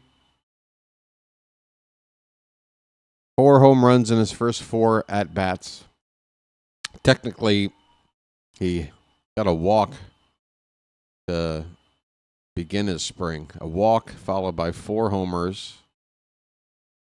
A couple of at-bats since then without a hit. But, yeah, the thing with Honeycutt, look, it's not like he was going to be able to do anything to, like, make the team. The important thing is to just see something in him that makes you think that guy that we drafted as a first-round pick that didn't look so much like a first-round pick in his first professional season, couldn't climb the ranks of the farm at all. Now looks like a guy that, you know, for whatever reason, last season, a mental thing, something with his mechanics at the plate. Who knows? But something's now working for him, and I think it's a good sign that he's going to pick up where things should have started after drafting him, and a full season playing hopefully Double-A and then into Triple-A. Talk about him as a potential guy to make a mark in camp next season if we're playing baseball. Weston Wilson's up, folks. Sorry, I'm just kind of rambling. I've lost my train of thought. The count is 2-1 on Wilson. Lawrence, a right-hander, the new pitcher on for the Pirates. Is that Justin Lawrence? We just saw him a couple of days ago when we played the Pirates back in at the Ed Smith ballpark.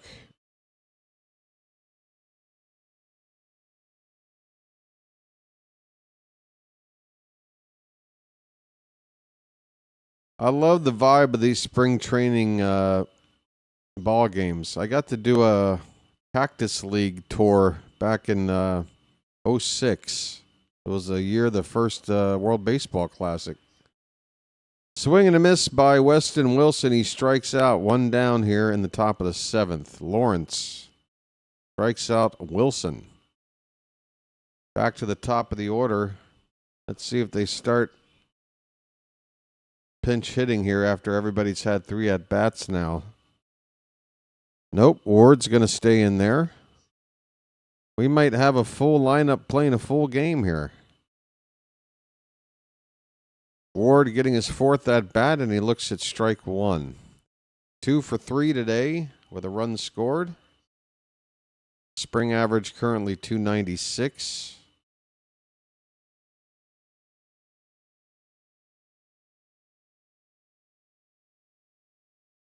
There's a pitch low.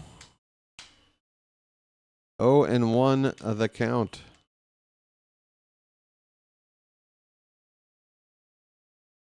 Yeah, my thing, I don't know if Pigtown's still around, but I was talking to Pigtown was talking about, hey, what do you think about Honeycutt starting in Double-A?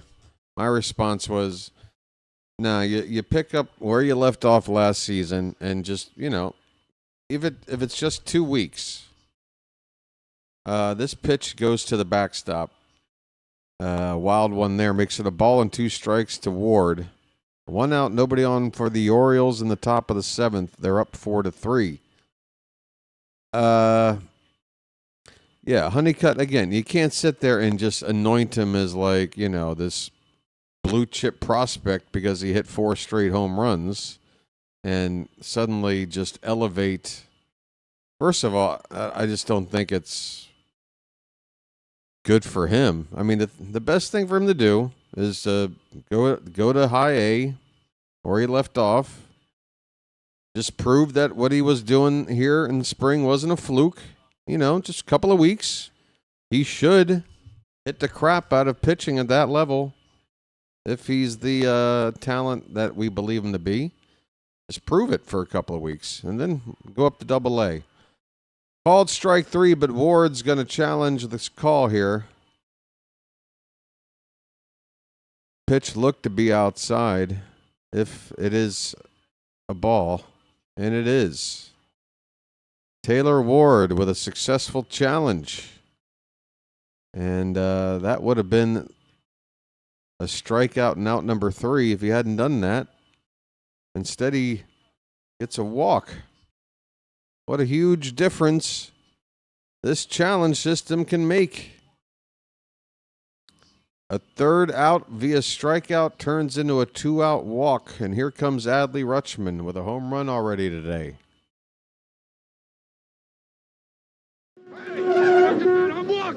There goes the runner. And the pitch goes to the backstop. Ward went into a slide thinking a throw would be coming in from the catcher.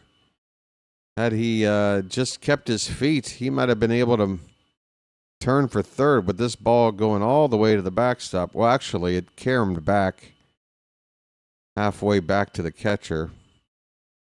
Probably best he did slide in the second. Okay, 1-0 pitch to Adley. Called strike.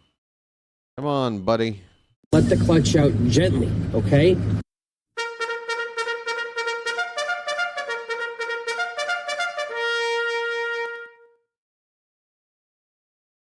One and 1 the count on Adley. And Lawrence spins around and fakes a throw to second.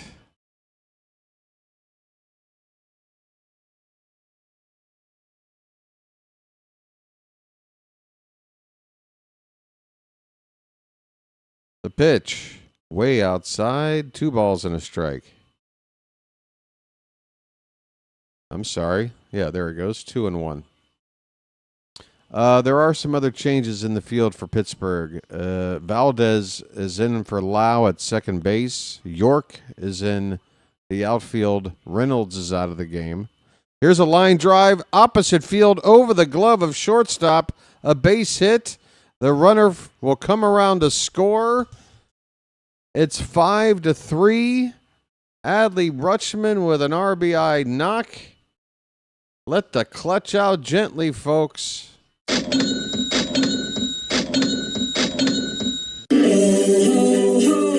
magic, you know. It's magic. On a magic carpet ride. On a magic carpet ride. Adley now up to 267, 2 for 4, a home run, and 3 driven in. Here's Pete Alonso. He's due to do something. 0 for 3 today. His average now below Adley's. And that ball's hit a diving stop by the third baseman. He does bobble the ball, though, and it's a short hop throw to first. It's late. That'll be an infield hit for Pete. A polar bear reaches first. A polar bear stirs. So that is Stovall in for Triolo at third base. There are changes all over the field for the Pirates. And Stovall could not handle the ball and get off a quick throw.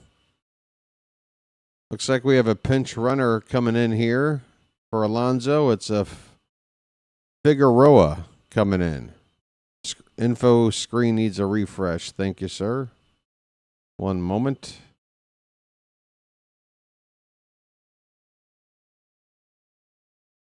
Here is Colton Cowser. First pitch is well outside for ball one. Get them cows up in the chat, folks. BW commandeth. Okay, not up. Whoops. 1-0 pitch. Low, 2-0.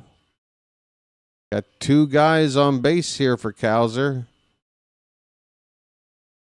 I got a feeling he might deliver something here. I'm just got a feeling. I'm not saying what, I'm just saying something. That's up and away, out of the zone.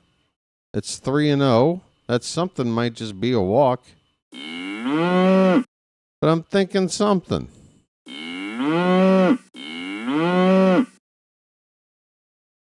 Lawrence with a 3-0 to Cowser.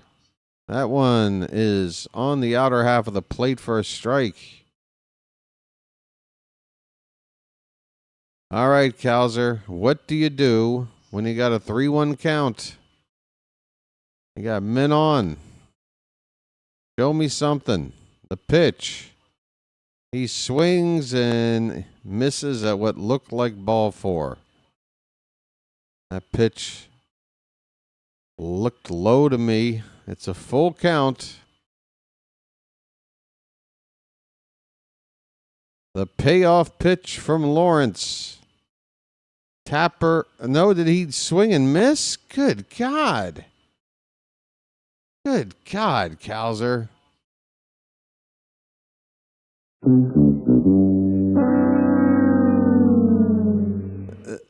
The thing about his strikeouts, like his average, I'm sure, you know, nice so far this spring, but I'm willing to bet that it's like he strikes out more often when there's guys on base or in spots that are bigger.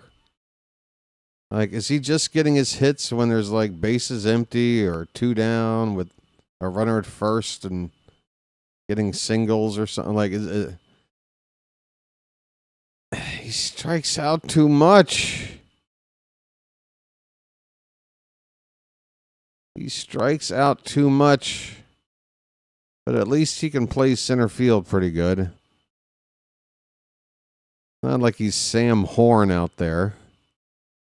Striking out while just taking up a DH spot. He's always been... I'm not trying to act like I've discovered something new about him. I'm just getting frustrated with it. I'm hoping new season, maybe working with a new hitting coach, maybe see some improvement. You feel me, Slater? I know what his reputation is. I've been calling every game basically since his career started. But, he wasn't striking out like this, that rookie season, like he did last year, and still looks like he's doing now. I just want him to get better.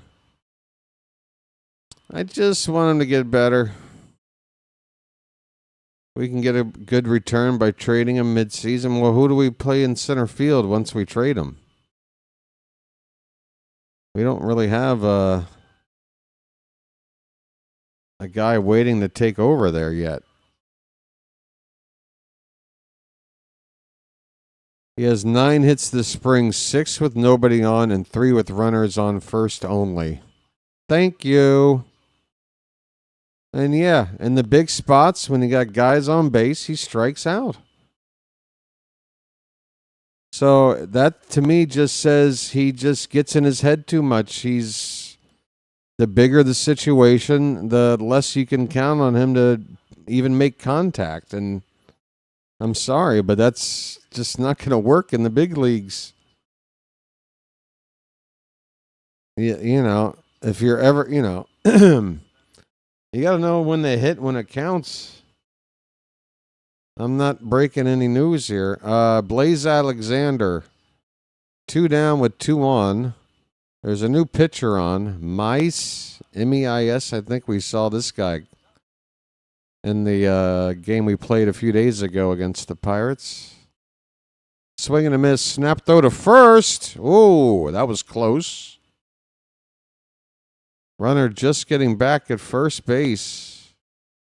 I thought maybe a tag on his leg there might have snuck in there, but we're good.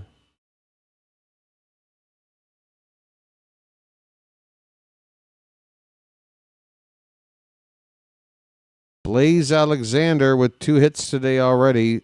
2 strikes. Fouls it away. It's still 2-2. 2 on, 2 out, and a 2-2 count with a 2-run lead. 2-2-2-2-2. Hey, Carl, how you doing? By the way, I haven't even looked at the vertical side now in probably about 45 minutes. Because I've got my game full screen on my laptop because the cable to my TV just keeps going in and out, and I'm sick of it. We got a full count now on Blaze with 2 down, so the runners will be off on the pitch. Come on, Blaze. Love to see... Oh, pitcher steps off. Looks the runner back to second base. Where even is my vertical YouTube? I don't even have the tab open. Is that ball 4? Ball 4 to Blaze, folks. Load him up. I'm walking here. I'm walking here.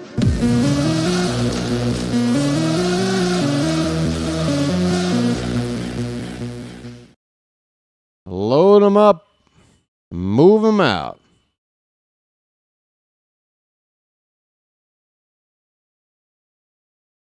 Hightower with a pop-up into shallow right. The second baseman will go out and make the catch. Cobb Hightower. Cobb Hightower. Come on, take a pitch, dude. He goes after the first pitch, pops up to end the inning. The Orioles leave him loaded. And we go to the bottom of the 7th. Folks, it is 7th inning stretch time here on the BirdWatcher Channel. Anybody know what that means? Anybody got a clue about what that might mean when we get to this part of the day? Folks, let me go into my own little emoji area here. Let me go in here real quick. There we go. It's time to throw some cakes on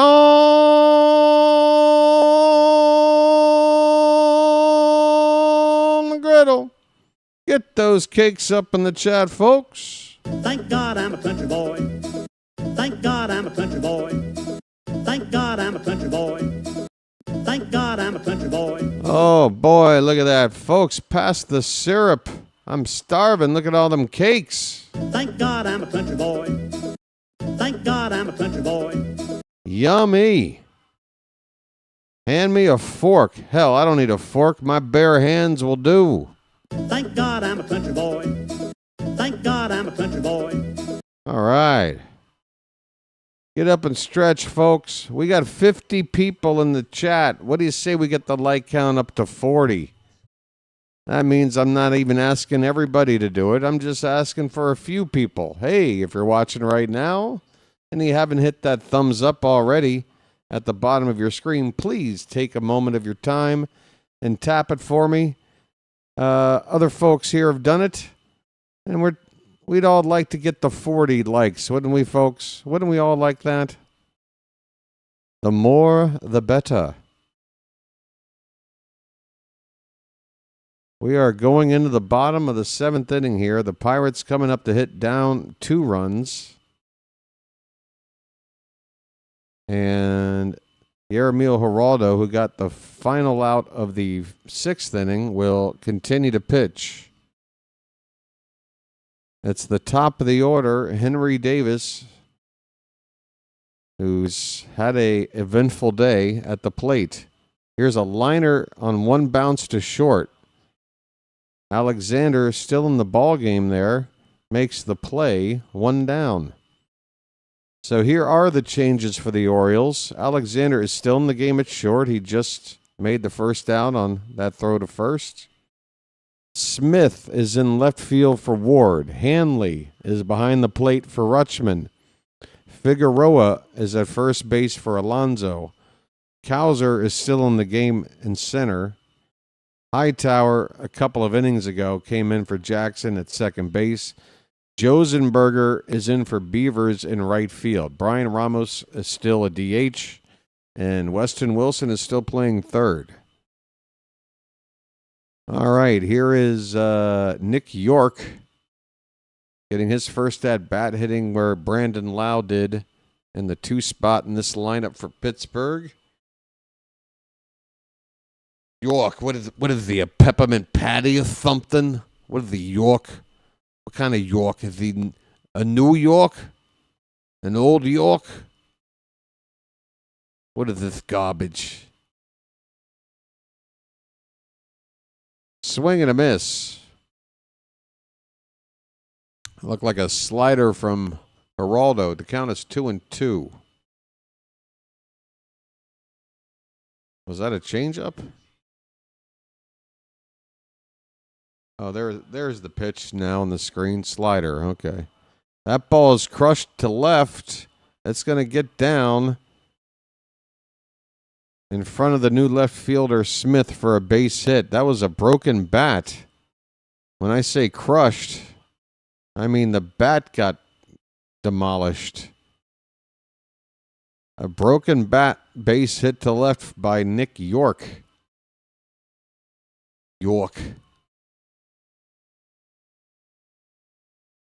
Here is Valdez. A left-handed bat. Emmanuel Valdez in for Brian Reynolds in this spot of the order. He's playing second base. Reynolds was playing left. A lot of stuff moved around here for the Pirates. I don't want to go over all of it. I don't want to go over all of it. Why, oh, why, oh, why. I had a nice crowd in here, and now everybody's gone. And I can't blame them.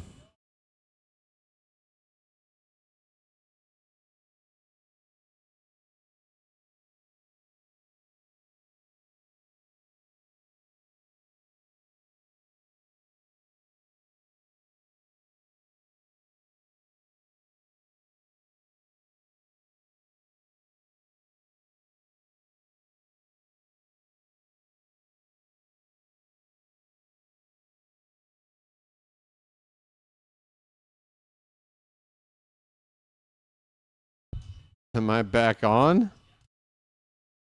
Crap.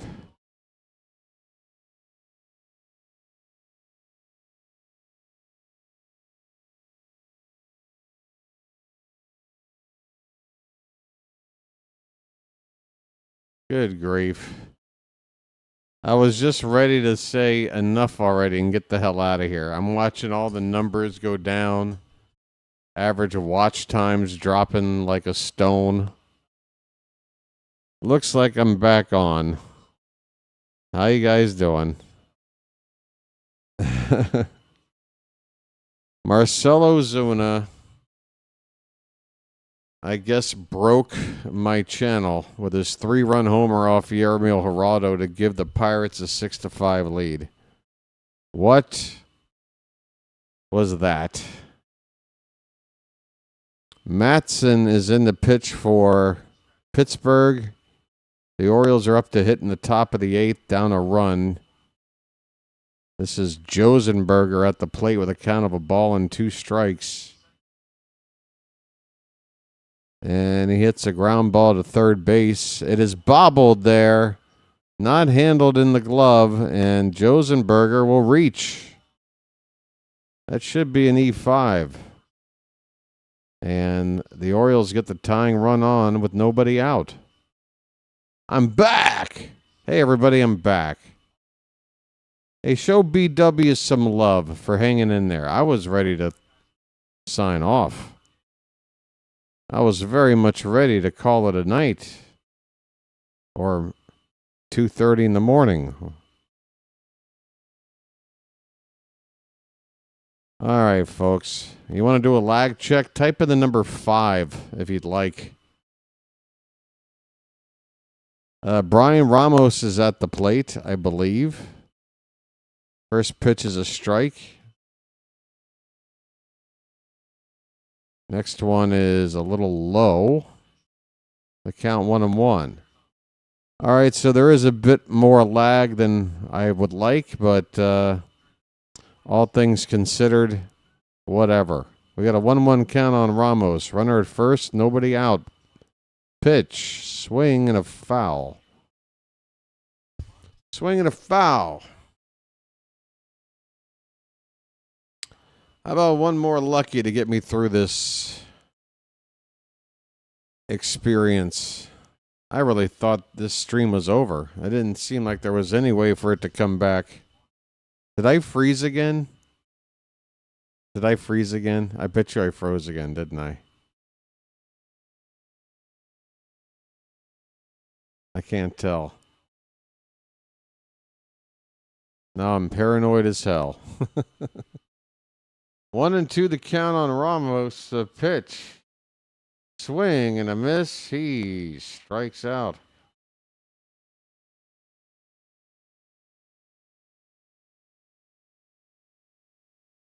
Folks, if it ain't one thing, it's another. Who here in the chat has been with me since the first season of the channel? Seasons 1 and season 2. You guys, you can back me up on this, right? I don't normally have so many issues.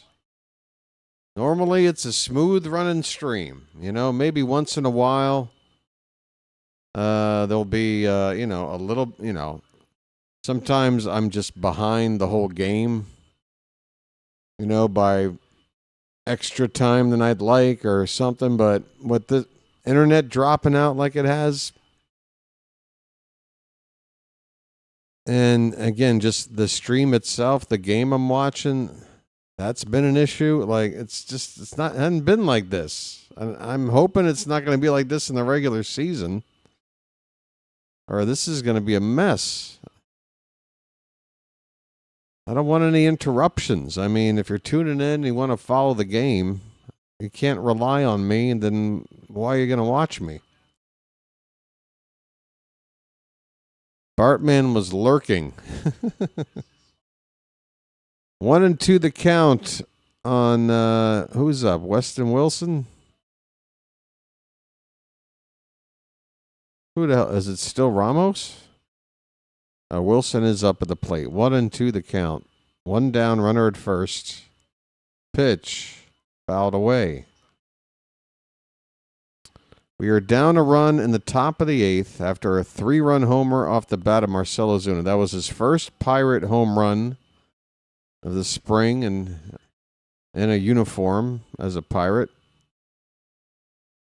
Yermil Geraldo, folks. I don't think it's helping his cause to make this bullpen with giving up that bomb.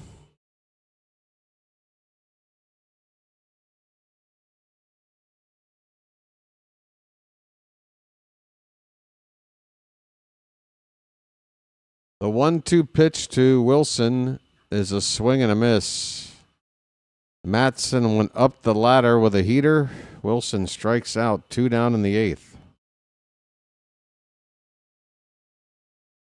Back to the top of the order. And Maverick Hanley appears to be hitting in the spot where Taylor Ward was hitting. Let's see. Yep, looks like Hanley with the high socks. Check on the runner at first, and with a delay, the umpire calls him out. It looks like the base runner at first for Baltimore couldn't get his hand in there, might have jammed it. And that's how this inning ends. Good grief. Even our team is having technical difficulties. Oh, right. Of course, with the latest internet debacle, more refreshing is needed. Of course. Folks, I'm so refreshed with this stream tonight. I've had to do more refreshing than a bottle of Crystal Pepsi. Really refreshing. I need some Crystal Pepsi, folks. I'm out of steam. Look, it's coming up on the middle. I mean, I'm in the middle of the night over here now. I'm in the middle of the night. And I'm done. Hey, thank you, by the way, advertising from the ESPN page. There hasn't been any audio garbage of squeaking shoes on a basketball court interrupting every half inning today. It's been nice and quiet. Oh, now my info screen is just kicked out of whack. Sub count needs a refresh.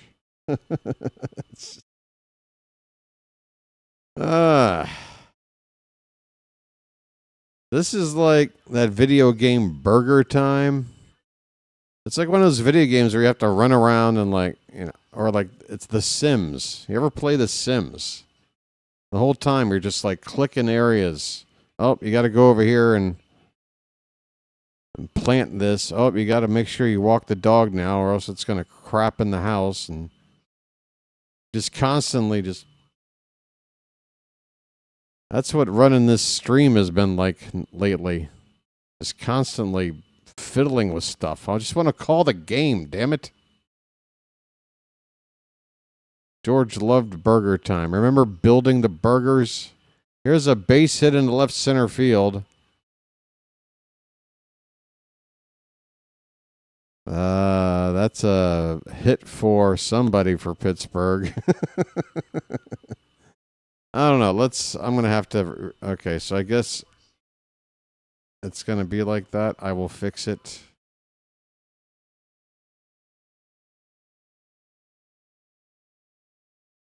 Okay, and then over here.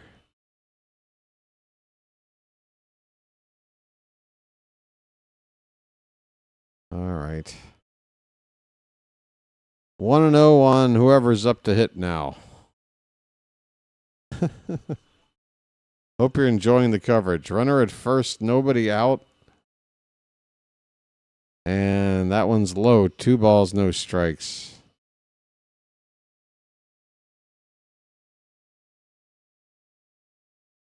Billy Cook is up to hit. Okay.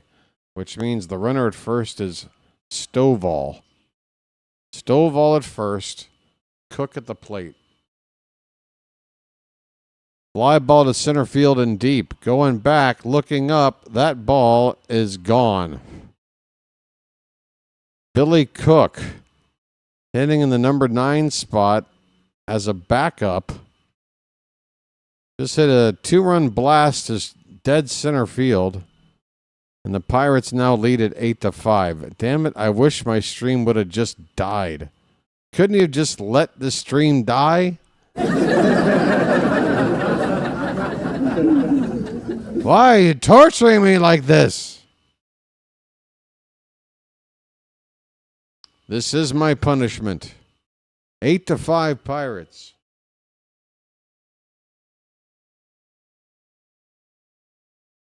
Billy Cook, by the way, apparently was in the Oriole organization at one point. Well, there's your revenge. The batter is Rafael Flores. It's not still Geraldo out here, right? No, it's Kraus. Sorry, I failed to tell you Kraus has come into the game and has crapped the bed since his coming into the game. 2 hits, 2 runs without getting an out yet for Hans Kraus.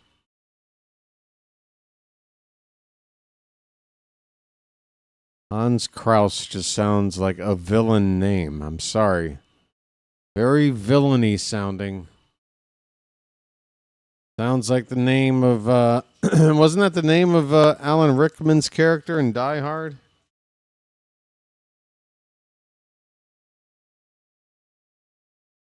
Do you really think you're going to win, Mr. Cowboy?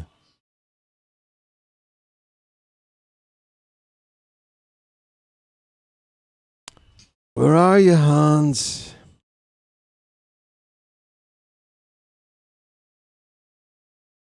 Here's a ball hit hard to right. It's going to get down for a base hit. Hans Kraus stinks.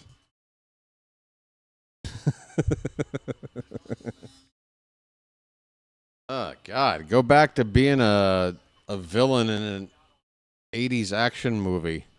Please.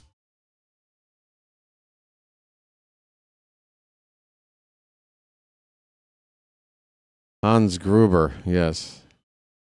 But Kraus sounds even more sinister. Hans Kraus. Here's a wild pitch. Runner moves up to second base. This is a shit show. I'm so happy that everything got back. The runner was off on the pitch, so that'll go down as a straight stolen base, even though that was a wild pitch. Take your pick. The count is 1-0 on the batter.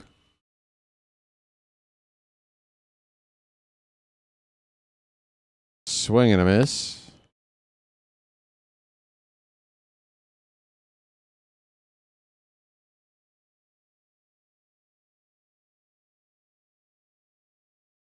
Now I have a machine gun. Ho, ho, ho.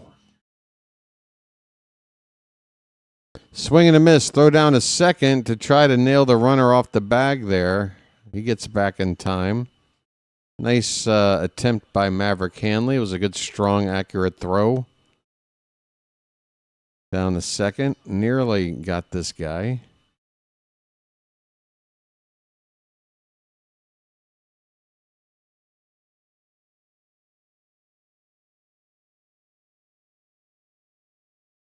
Hans Kraus. Pitch. There's a ball hit to second.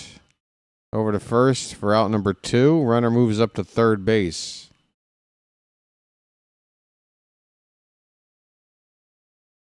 Come on, Hans. Where'd you put the explosives? Yeah, Alan Rickman.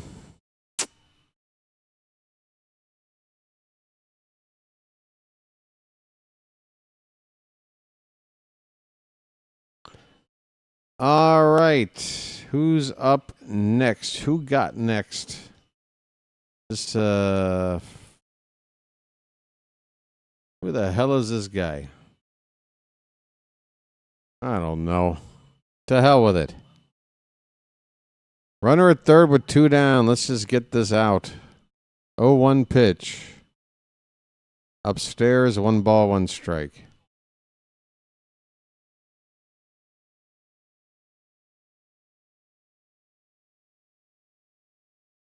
Oh, I don't even want to think about DeRosa for a long, long time. Just go back to your MLB Network gig. You got the voice for it. Go back there and talk about baseball in the studio where you belong.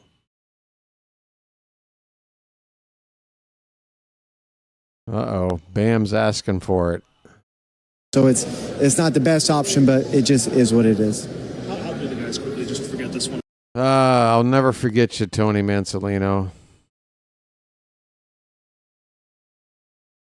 God, what just a feckless swing and a miss. Bye, birdie. Florida gets a touch. Swing it Oh, outside Johnson. there's the squeaky shoes. I heard some squeaky shoes. Even that has to make an appearance today. Just when I was saying thank you for not bothering me. God, I can't catch a break. We go to the 9th. We're down 3. Hey, did the meter move? No. No.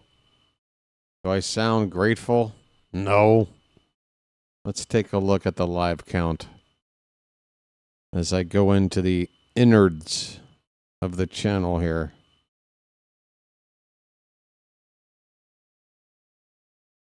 $37.63. We got 3 subscribers during this game today. Hey, I will take it. Thank you to you 3 people.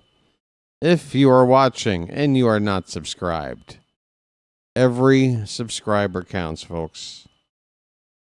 Join the fun. I promise you. See, here's the thing. I get it. It's going to be tough to convince new subscribers, new to the channel, during these spring games I'm calling with all the screw ups and everything, you know? And not to mention that, you're getting like 75% BW, let's be honest. Regular season, 100% BW. I don't hold back, but I can't be 100% BW right now. I run the risk of burning out before we get to the end of the season. And you got these World Baseball Classic games on top. This is a busy spring. First pitch pop-up here in the 9th. Shallow. Oh, that's going to drop in. Maverick Hanley with a pop-up that was in the air a long time, but nobody could get to this one. I don't think the center fielder knew where it was. Yeah, he was shielding his eyes with his glove there. We got the leadoff man on.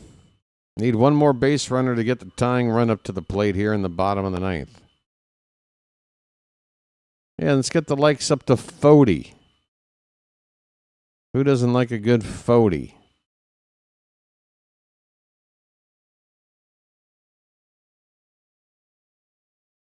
Who's up to hit? We got a lefty hitter up there. He's looking at a strike.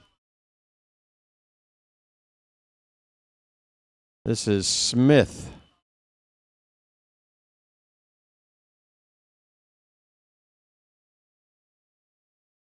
Braden Smith is the batter. And he swings and misses, and down he goes. See you later, Braden. 1 away in the 9th. Figueroa will come up to bat. He took over for Pete Alonso playing first.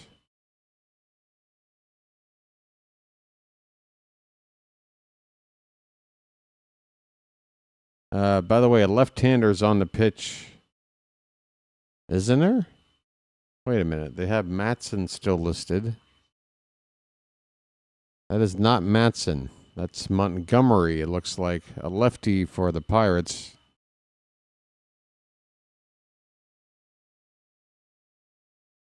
He has not been added to the box score on the ESPN page yet, but Montgomery, the lefty on the mound. The count is a ball and a strike. And a swing and a miss makes it 1-2. on Figueroa. Colton Cowser is on deck. I mean, I don't know if he's going to bat, but he's due up next, and he hasn't been replaced yet. This ball's hit to left. It's going to hang up there for out number 2. Runner goes back to first base. And let's see if Cowser gets another chance to hit. He's 1 for 4 today.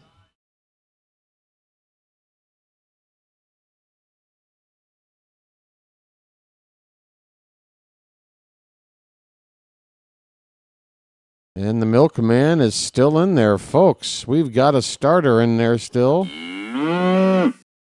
Cowser, one more at bat. Takes a pitch in the dirt for ball 1. 2 down in the 9th. Cowser needs to get on base. Willie Vasquez is on deck as the would-be tying run.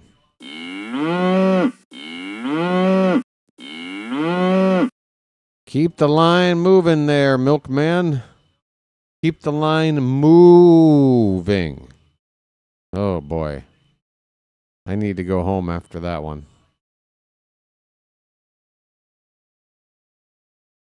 The 1-0. That one's hit to left center. Long run on, and that's going to get down into the gap for a base hit. Hanley should be able to score on this. He will. Colton Cowser has got himself an RBI double. It's 8-6, and the tying run is coming up. The milkman delivers.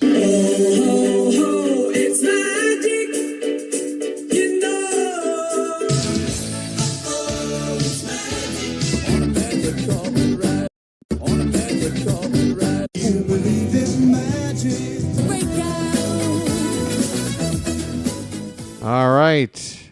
Pitch is off the glove of the catcher outside ball 1. Runner doesn't move up. Cowser at second base with 2 out in the 9th, and the tying run at the plate is Willie Vasquez. He had a home run yesterday. FYI.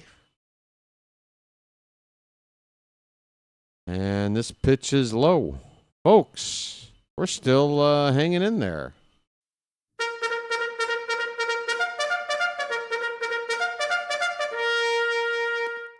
Did we bump up to 3770? How did that happen? How did it happen? Wow, a sub run of epic proportions. Thank you so much, folks. And I want to thank you very much for that. I really do. We got a 2-0 count here on Vasquez. Where am I? I've lost it. Vasquez, yes. What are we at now?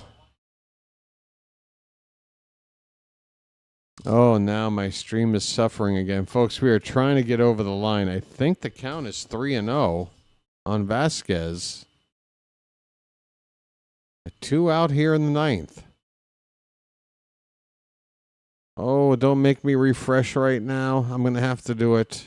Watch me miss the last pitch. Come on. Hurry, hurry, hurry, hurry, hurry. Get back up. Get back up. Where are we? Come on, please let the game still be alive. Oh, it says commercial break in progress. That's it. The game is over. Vasquez just lined out to center field to end the ball game. The Orioles got the tying run to the plate, but come up short here today. They lose this one. Final score, Pirates 8, Orioles 6. Big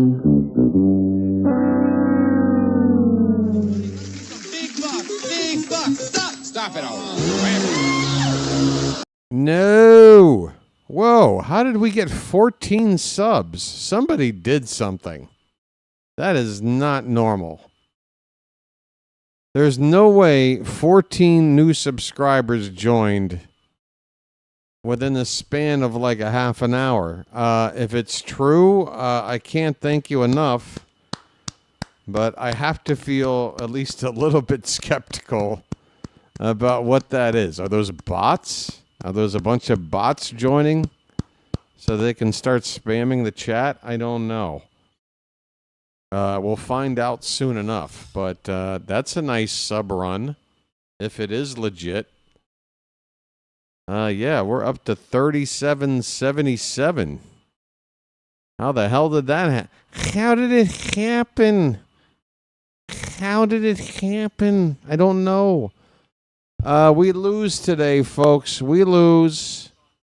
Let's talk about it. Let's see. There's some things, like with every spring game, the final score and winning or losing really isn't the story, is it?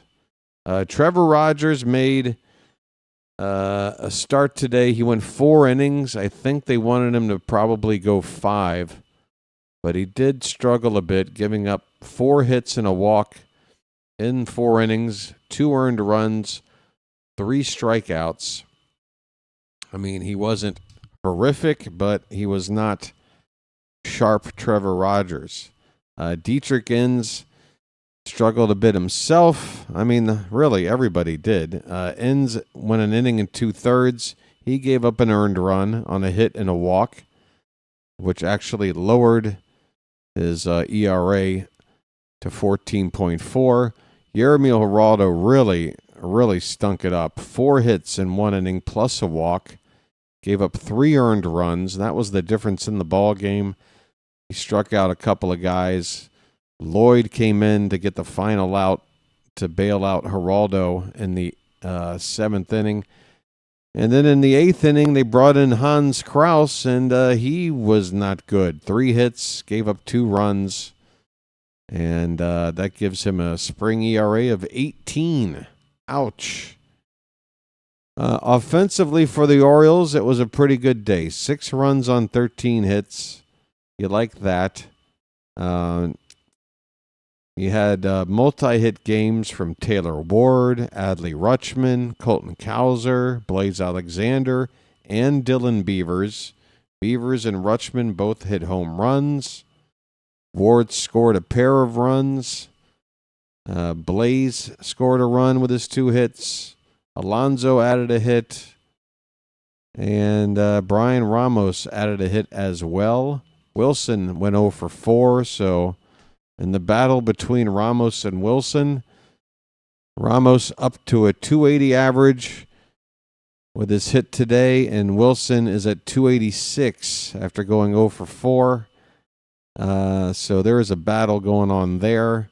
And again, Kjerstad versus Beavers. Beavers, I think, has taken the lead here, folks. He hit that home run today. His average now above Kjerstad at 241. He came in today hitting under 200.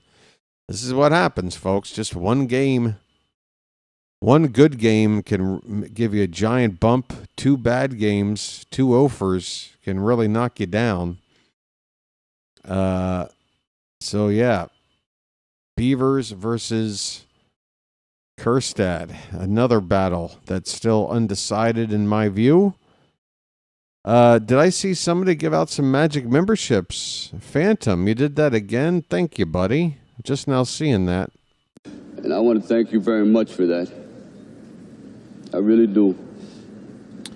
Either way, today's game has been interrupted several times over, and yet, especially that one stretch there, that had to be, at least 10 straight minutes of having the stream just almost completely down. And yet, folks still hung in there. A lot of you still hung in there. I can't thank you enough for your loyalty and your patience.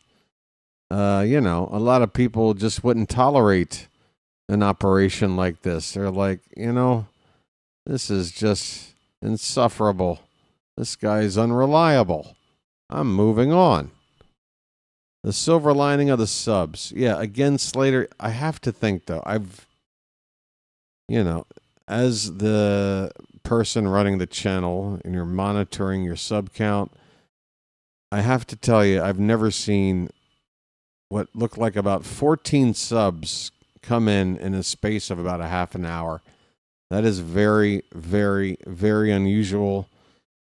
even if it were a big event game in a regular season, to get 14 that quick, to me, it seems fishy. I'm happy to have them. I just hope they're not bots that we're going to see start spamming the chat, then we kick them out, and then those sub numbers just go right back away. That might be the case. Either way, for now, it looks nice, and it's a nice number to look at. 3777. Triple sevens on the board right now. Perhaps that's some good luck. All right, so again, one more reminder. Tomorrow is going to be a bit of a weird... Folks, you think today was weird. It's only going to get weirder tomorrow. I am attempting to try and cover some of the Orioles-Yankees game that starts at 6 p.m. tomorrow night. I won't be on at 6 to call first pitch. I'm focusing on the World Baseball Classic semifinal between the U.S. and the Dominican Republic. That'll be starting at 8 o'clock. I normally go on at 7:45 for a pregame for that. So that's only like 90 minutes after first pitch for the Orioles game. But what I'm going to do, instead of going on at 7:45, I'm bumping up to 7:15 for you guys, for you Oriole fans. If you want to show up early at 7:15 tomorrow, I'll be on the air, and I'll be monitoring the Orioles game. I won't be doing pitch-by-pitch, play-by-play, but we'll get caught up on what's happened since that game started and then kind of pick up, see what's going on there, discuss things. And then once it gets to about 7:45, transition into the World Baseball Classic. I do hope everybody will want to check that out as well. The semifinal tomorrow, U.S. Dominican Republic. Yeah, I really do think U.S. Paul Skeens has got to be on. Got to be on. If he's not, I mean, when is he ever not on? He's always on. But, I mean, he's got to be really on. That Dominican Republic lineup. Oh, my. All right, folks. I think that's about going to wrap her up. I do think JJ is calling. There is that afternoon game, right? Italy and Puerto Rico. Aren't they playing like right now? Hey, there's Katron. How you doing, buddy? Katron over there on the vertical side. Good to see you. Just about to sign off. But I think I'm going to redirect you folks over to play-by-play with JJ, as he is covering the World Baseball Classic right now, the afternoon game between Italy and Puerto Rico. I don't know what the current score is. I'm probably going to tune into it myself after I go grab a bite to eat. But I am currently setting up the redirect for that right now, so stand by.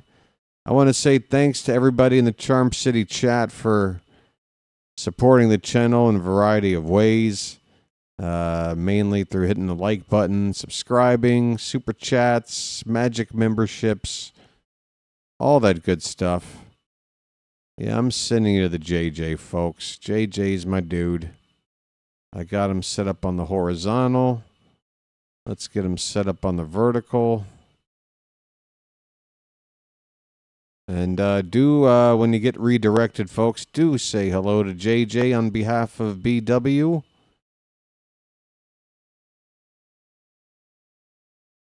All right. Both sides are ready to go.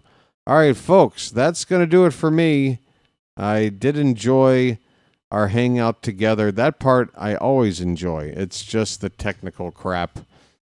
Another one today, but we got up to 40 likes here on the horizontal side. We did fine. We did fine, folks. And again, sort of a game and a half covered tomorrow.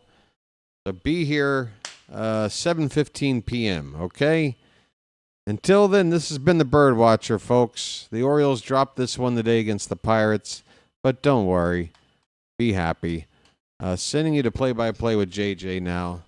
I'll chirp at you later, folks. Take care.